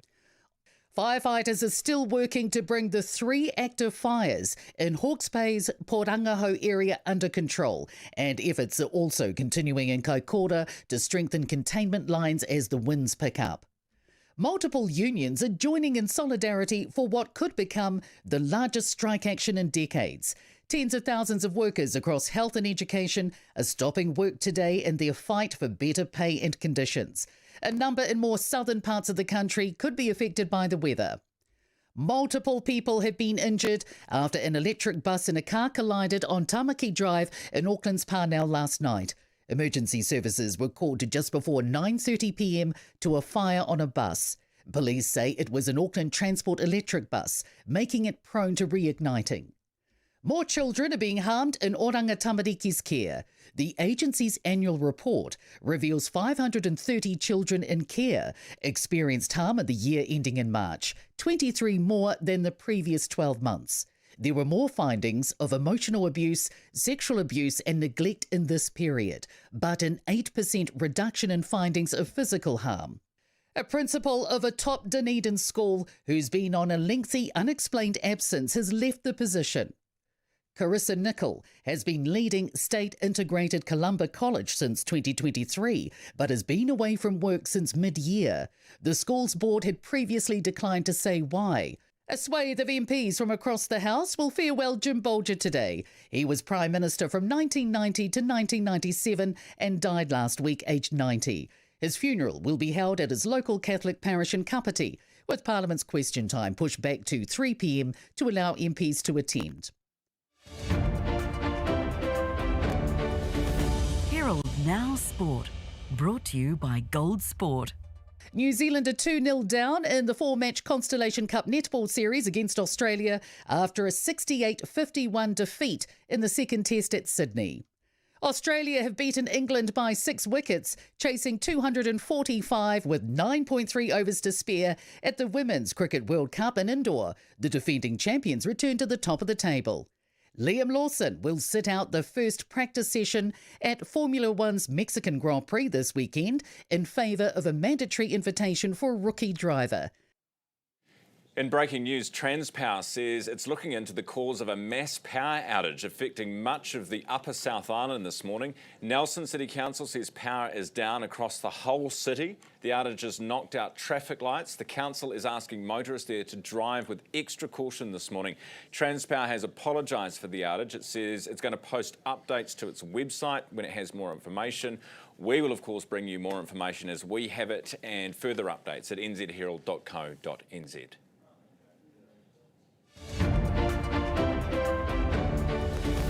Herald Now Weather, brought to you by You Do It Kitchens.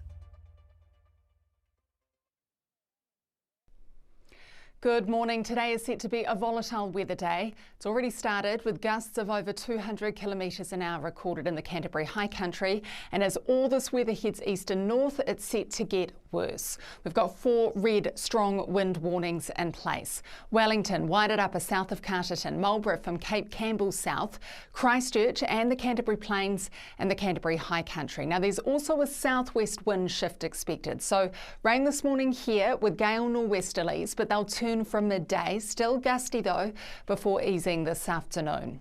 There's a lot going on here. We've got rain, heavy falls and thunderstorms damaging severe nor'west gusts. Remember, the red wind warning is in place for Christchurch and the Canterbury Plains. Now the rain will become frequent and likely to be heavy here this afternoon. We've got thunderstorms possible too, and of course severe nor'west gales gusting 140 k's for parts of Wellington. Now the wind extends further north today, really ramping up from late morning. Nor'west gusts of 90 k's for Hawke's Bay, bit of rain further inland across to Taupo and Rotorua. And cloudy periods with the odd shower for the upper north turns to rain from this afternoon for Hamilton and spreads north. Thunderstorms likely tonight for Auckland and the Waikato.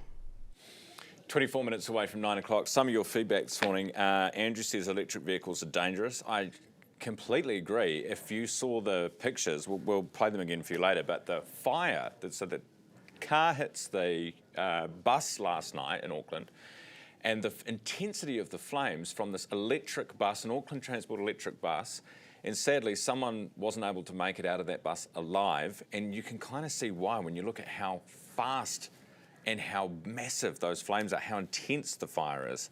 Mark says, I watch Herald Now from the start. It's a great show. Thanks, Mark. Good to have you watching this morning. Someone else says, everyone is feeling the pinch, not just the doctors and the nurses and the teachers.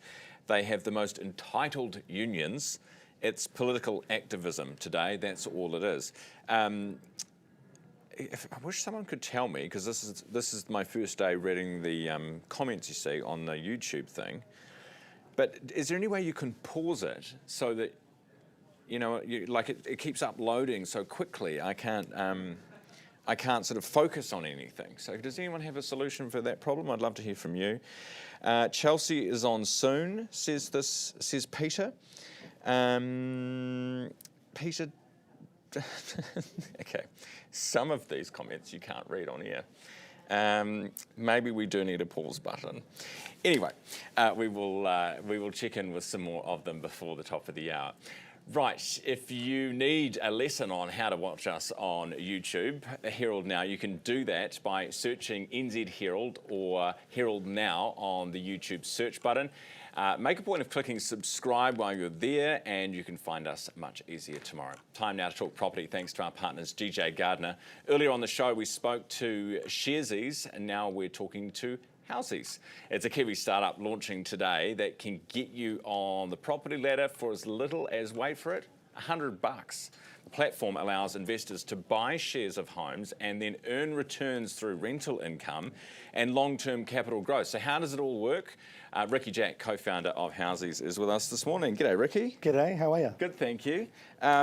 So what exactly is it? How does it work? Well, Housies, so we believe that everybody should have the opportunity to participate in home ownership, regardless of your background or your income or circumstance. And so we created an investment platform where people can invest from as little as $100. Okay, so I've got $100. I want to own a house or a bit of a house. Yeah. What do I actually do? So you can go onto the platform and you can buy $100 and you own that piece, you own that share. And so everything you'd expect from home ownership, you get with it. So you get property income from the guardian who lives in the property.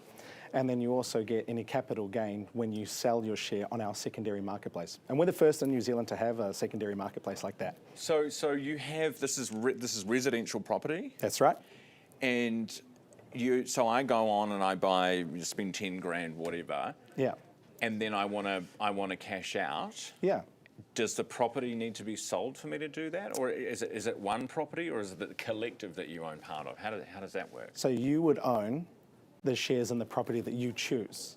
Right. And then you can cash out when you wish. Now, property typically is an illiquid asset. Yeah. We would say that we're a medium liquid. So typically you'd be able to go and list your shares, and then in a few days or a week, somebody or a collective of people would pick up those shares. Right, okay. How many, it's launching today, so no one's currently invested? Well, actually, it went very quickly, very fast. So we have over 4,000 people registered on Housies already. We have a few hundred shares that have been sold down, and we have 5 properties at the moment available for purchasing shares in. Really? Yeah. And people are doing this right now? Yeah, absolutely. Where did you come up with this idea? Interesting. So I myself was locked out of the property market, your traditional home ownership model.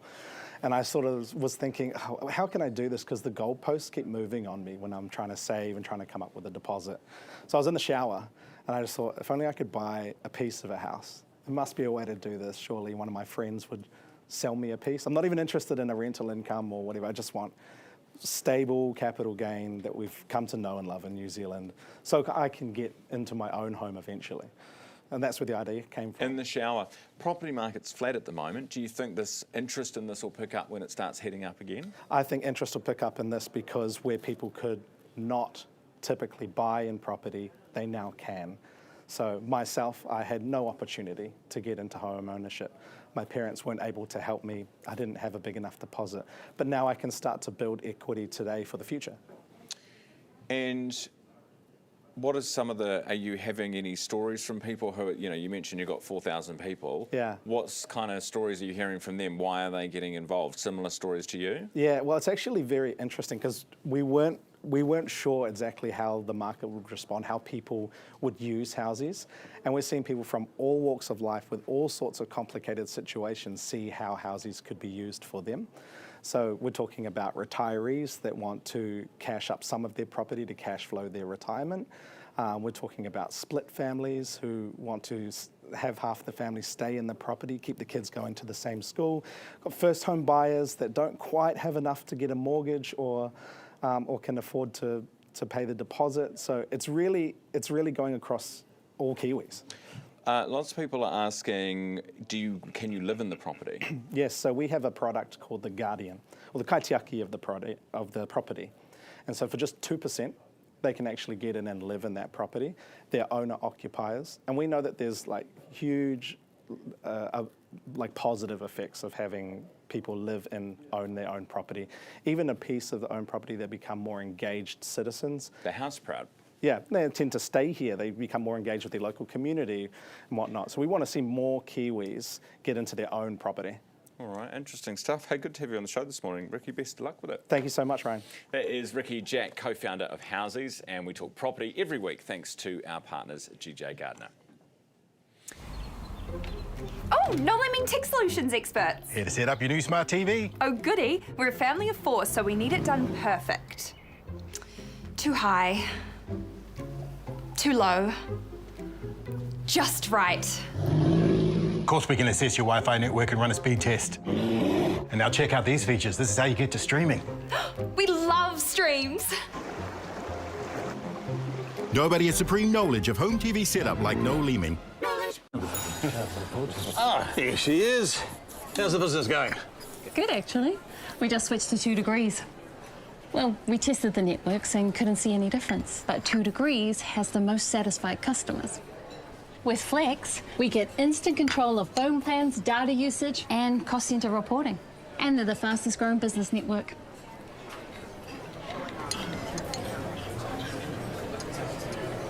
You can have what she's having. Ready?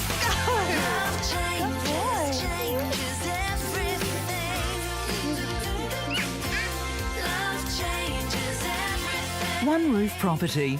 Love where you live. In 1985, my grandfather set out to make the world a better tea.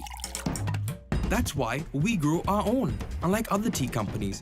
Then pick the best leaves by hand, not machine, and pack it right here in Sri Lanka.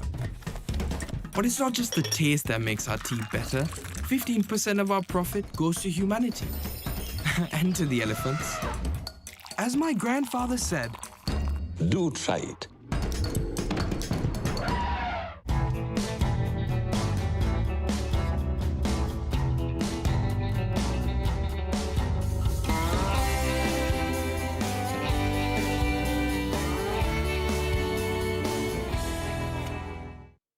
Welcome back. It is 9:15. New Zealand Paralympic skiing legend Adam Hall is heading off to his 6th Winter Paralympics, and he is at the desk with me this morning. Good morning. Morning, Ryan. Good to have you here. You guys are elite because it's not till March next year, the games, right? But you guys are off soon.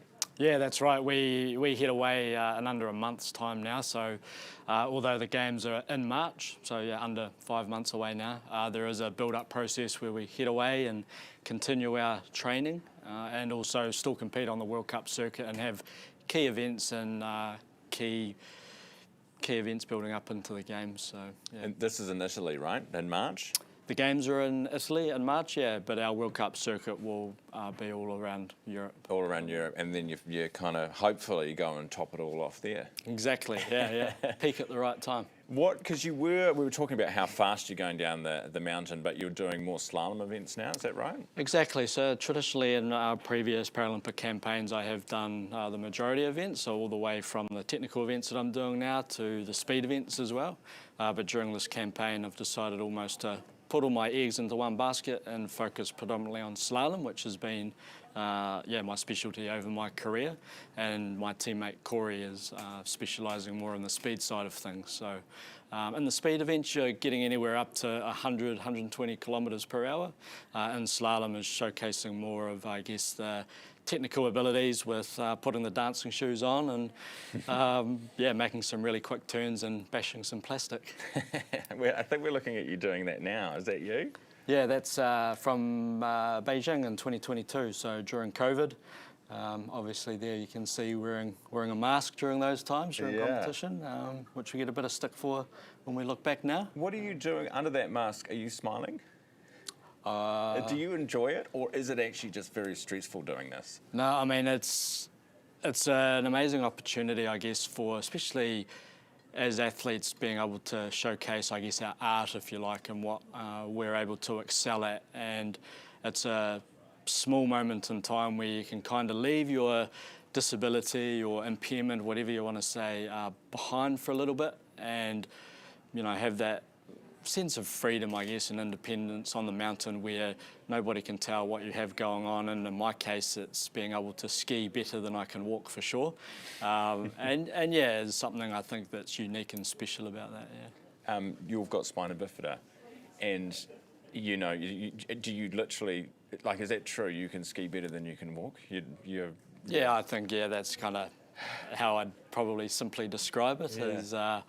If I could ski 24/7, it would probably be a little bit easier for me to get around if I could just ski everywhere. Kind of similar to probably a lot of my Nordic competitors in the Northern Hemisphere, where they, when they grow up, they ski to school, ski home, ski all over the place. That would be the dream. You're 6. Is this your 6th, or you've been to 6? This will be your 7th? This will be 6th, yeah. Jeepers. 6th, yeah. That's a lot. Yeah, so first campaign in 2006 in Torino in Italy, so almost kind of a full circle now with 6 campaign going back to Italy, to Cortina, Milan. And this will make it a record for a New Zealander, I'm led to believe. For winter, I believe. We have Mike Johnson, who is a summer Paralympic shooter, and he's been, I think, he's been to 6 games summer. So after the next one, you'd be past him.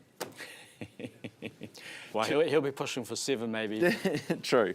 Hey, best of luck with the campaign. As you said, you've got a lot to go before March, but best of luck to you and the team. Thank you. Cheers, Ron. Yeah, thanks for being with me this morning. That is Adam Hall, a Paralympian. It is 11 minutes away from 9. Time to talk business with our partners 2 Degrees. Strong butter prices have prompted Fonterra to build a new plant in South Canterbury. This is to make the most of the dairy gold rush, basically. Earlier, I had Garth Bray on the program from Business Desk, who had the details. This is part of a $1 billion plan of investments that they scheduled, that they announced at their annual results, and they kicked this off with a $75 million spend that they're going to get underway with in December down at the Clanderboyne site near Temuka, South Canterbury, basically saying, hey, we want to make more butter. Surprisingly, everyone's paying loads for it. I think the dairy trade prices dipped down just a fraction. I think it's about $6,664 US a tonne these days. But obviously they're seeing a bright future for unsalted butter off to China, to the food service trade, and cultured butter, as you'd expect, off to Europe, or lactic acid fermented stuff. So they're not the only ones. I mean, Westland, who make the West Gold stuff for Costco and you see it other places, they've already got a plant running. Dairy Works, suddenly they're getting back into it. Open Country, they're commissioning plants. Everybody's making money out of butter. Now, let's talk about AI, because everyone says go to AI, it'll improve your workspace, your productivity. You can maybe cut some staff. Yeah. What's this work slop thing? Work slop is a great phrase. I just love a bit of work jargon, new work jargon. Work slop is the one that's just come out of the Harvard Business Review, which looked at some research from Better Up Labs and found evidence that increasing use of AI in the workspace is actually reducing employee productivity, creating more work slop. It's basically tools creating kind of low effort, passable looking kind of work that ends up actually making more work for the co-workers to try and work with because they've been fiddling around with AI. And this really, I guess, it's an example of how companies are thinking, oh gosh, we could roll this out, we can cut some people, or we could roll this out and get more productive without really thinking it through. We've got a wee cut I want to play with you, from the Commonwealth Bank. You can play with me later, but you can play this in the meantime. That'll fire up the chat. That'll explain. Commonwealth Bank of Australia had its annual general meeting. This is the top man, Matt Common, on the spot by one of the workers who asked him what the hell's going on. Let's play it. Basically, incorrectly calculated that those roles wouldn't be required, whereas indeed they were required, and so had to re-engage with the employees that we'd said their role was no longer required to say, well, actually it is. And of course, that's an unnecessarily challenging process, and I understand we've apologised to each of the employees impacted by that. So that's a bloke who has paid $9.6 million as the CEO, explaining to one of the workers that they sacked who had trained the chatbot that was supposed to replace her and couldn't do the job. So just be wary. Don't look at it like a broadsword you can run around chopping heads off with. It's actually about trying to make things more productive, not just reduce the headcount. Speaking of layoffs, what's happening with Fletcher Building? Yeah, there'll be more there. We're not sure exactly how many, but they had their AGM yesterday where their CEO got his reduction voted through. I think what Andrew Reading's package is now reduced by $866,000 to $1.5 million, and the total maximum remuneration's been decreased by $2 million to $5.8. That's if he can get everything working at this company that has really struggled. They've targeted another $100 million worth of savings across the financial year. They're looking at trying to sell out of a stake in the consortium that's building the Puhoi to Warkworth motorway and so on. They are really trying to tighten the nuts down. All right. Bray with Business Desk earlier in the program, thanks to our partners 2 Degrees. It is 7 minutes away from 9 o'clock. Now, the front page is looking today at the history of strikes and whether they will actually do anything, whether in the past they have. Chelsea Daniels is here. Hey, Chelsea. Morning. Who are you talking to today? So I spoke to Victoria University Emeritus Professor and Labour Law expert Gordon Anderson. Now, he literally wrote the textbook on labour law in New Zealand. So if you want to become a labour lawyer, I suppose you're going to have to read his words. Now, we spoke about the history of strikes, whether they actually do anything. I mean, they were big, obviously, in the 70s, 80s, kind of took a dip, but in the last couple of years, they have actually ramped up again.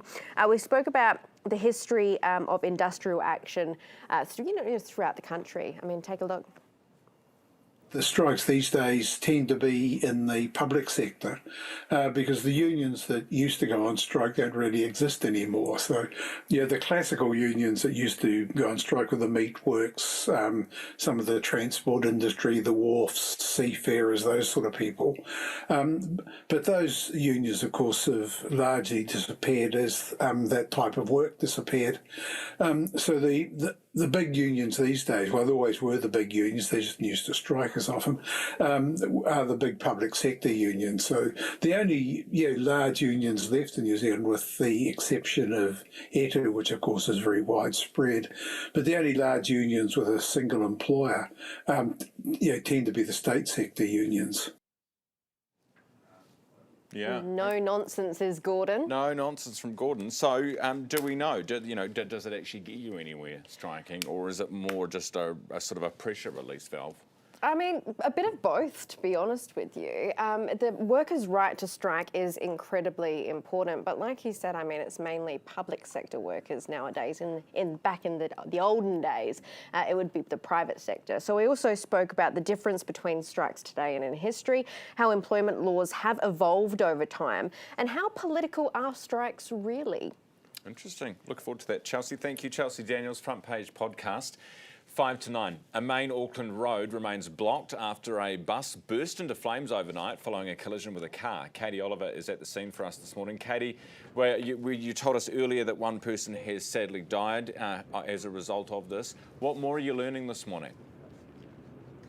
Yeah, look, Ryan, as you can see behind me, Tamaki Drive is completely blocked off. Now, at this time of the morning, this road is absolutely packed, but at this stage, it is completely empty. That is, of course, aside from the fire investigators and the police there that are continuing to work to put out the blaze that is still active. Now, since we last spoke, Ryan, they have brought in a few more police vehicles and an aerial platform, presumably to get access, better access to the fire there and figure out exactly what's happened here during the crash. Now, as you mentioned earlier, at 7:30 a.m. this morning, police did confirm that one person died as a result of the incident and one person remains in hospital in serious condition. Now, the Herald will stay on top of this throughout the day, and investigators are going to remain on the scene for quite some time to identify what's happened here.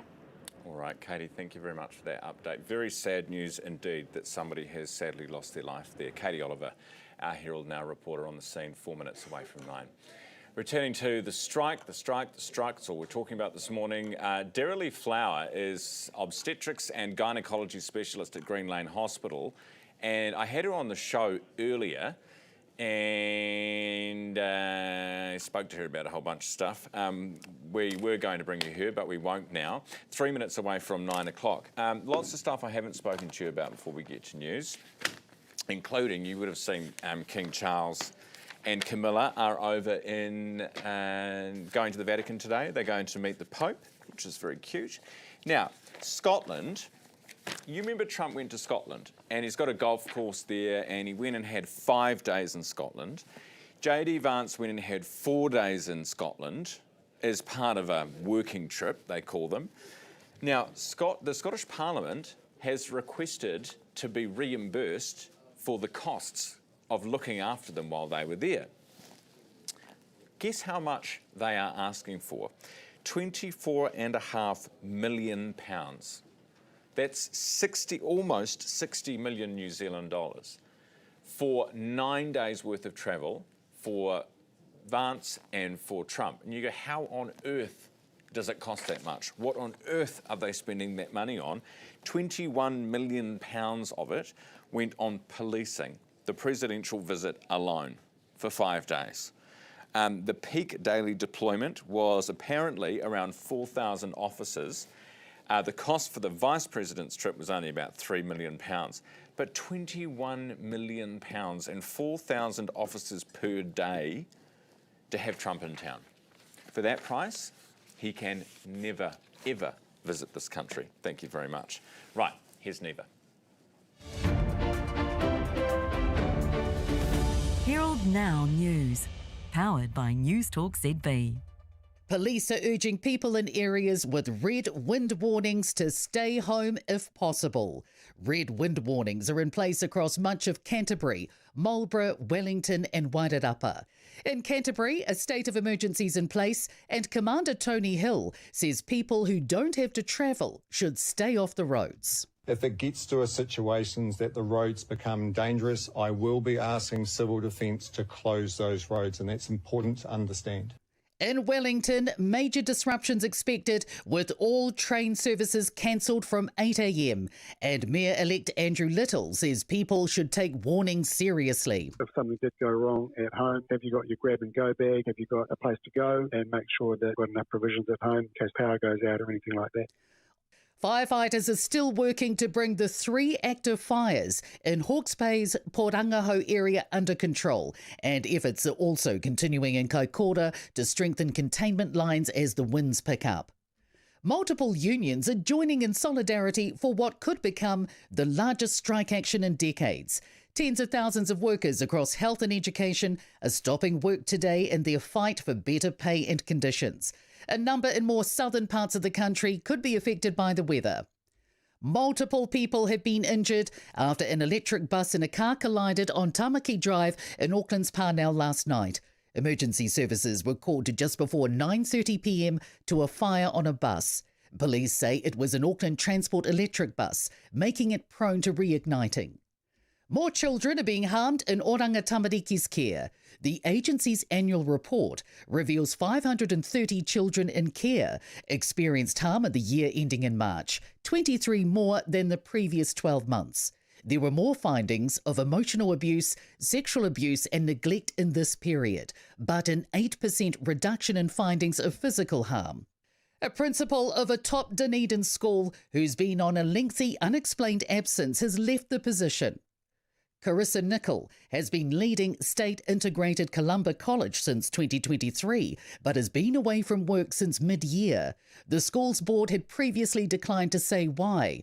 A swathe of MPs from across the House will farewell Jim Bolger today. He was Prime Minister from 1990 to 1997 and died last week aged 90.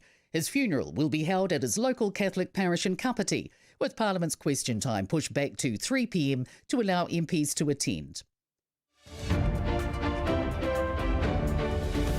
Herald Now Sport, brought to you by Gold Sport. New Zealand are 2-0 down in the 4-match Constellation Cup netball series against Australia after a 68-51 defeat in the second test at Sydney. Australia have beaten England by 6 wickets, chasing 245 with 9.3 overs to spare at the Women's Cricket World Cup in Indoor. The defending champions return to the top of the table. Liam Lawson will sit out the first practice session at Formula One's Mexican Grand Prix this weekend in favour of a mandatory invitation for a rookie driver. Herald Now weather, brought to you by You Do It Kitchens.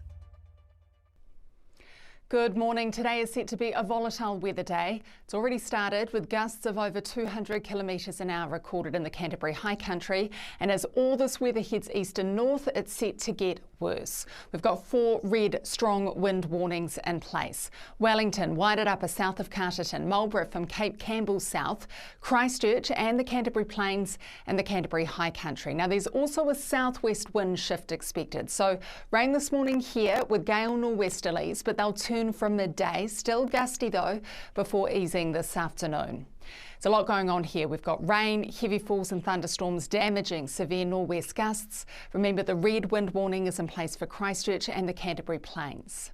Now the rain will become frequent and likely to be heavy here this afternoon. We've got thunderstorms possible too, and of course severe nor'west gales gusting 140 k's for parts of Wellington. Now the wind extends further north today, really ramping up from late morning. Nor'west gusts of 90 k's for Hawke's Bay, bit of rain further inland across to Taupo and Rotorua. And cloudy periods with the odd shower for the upper north turns to rain from this afternoon for Hamilton and spreads north.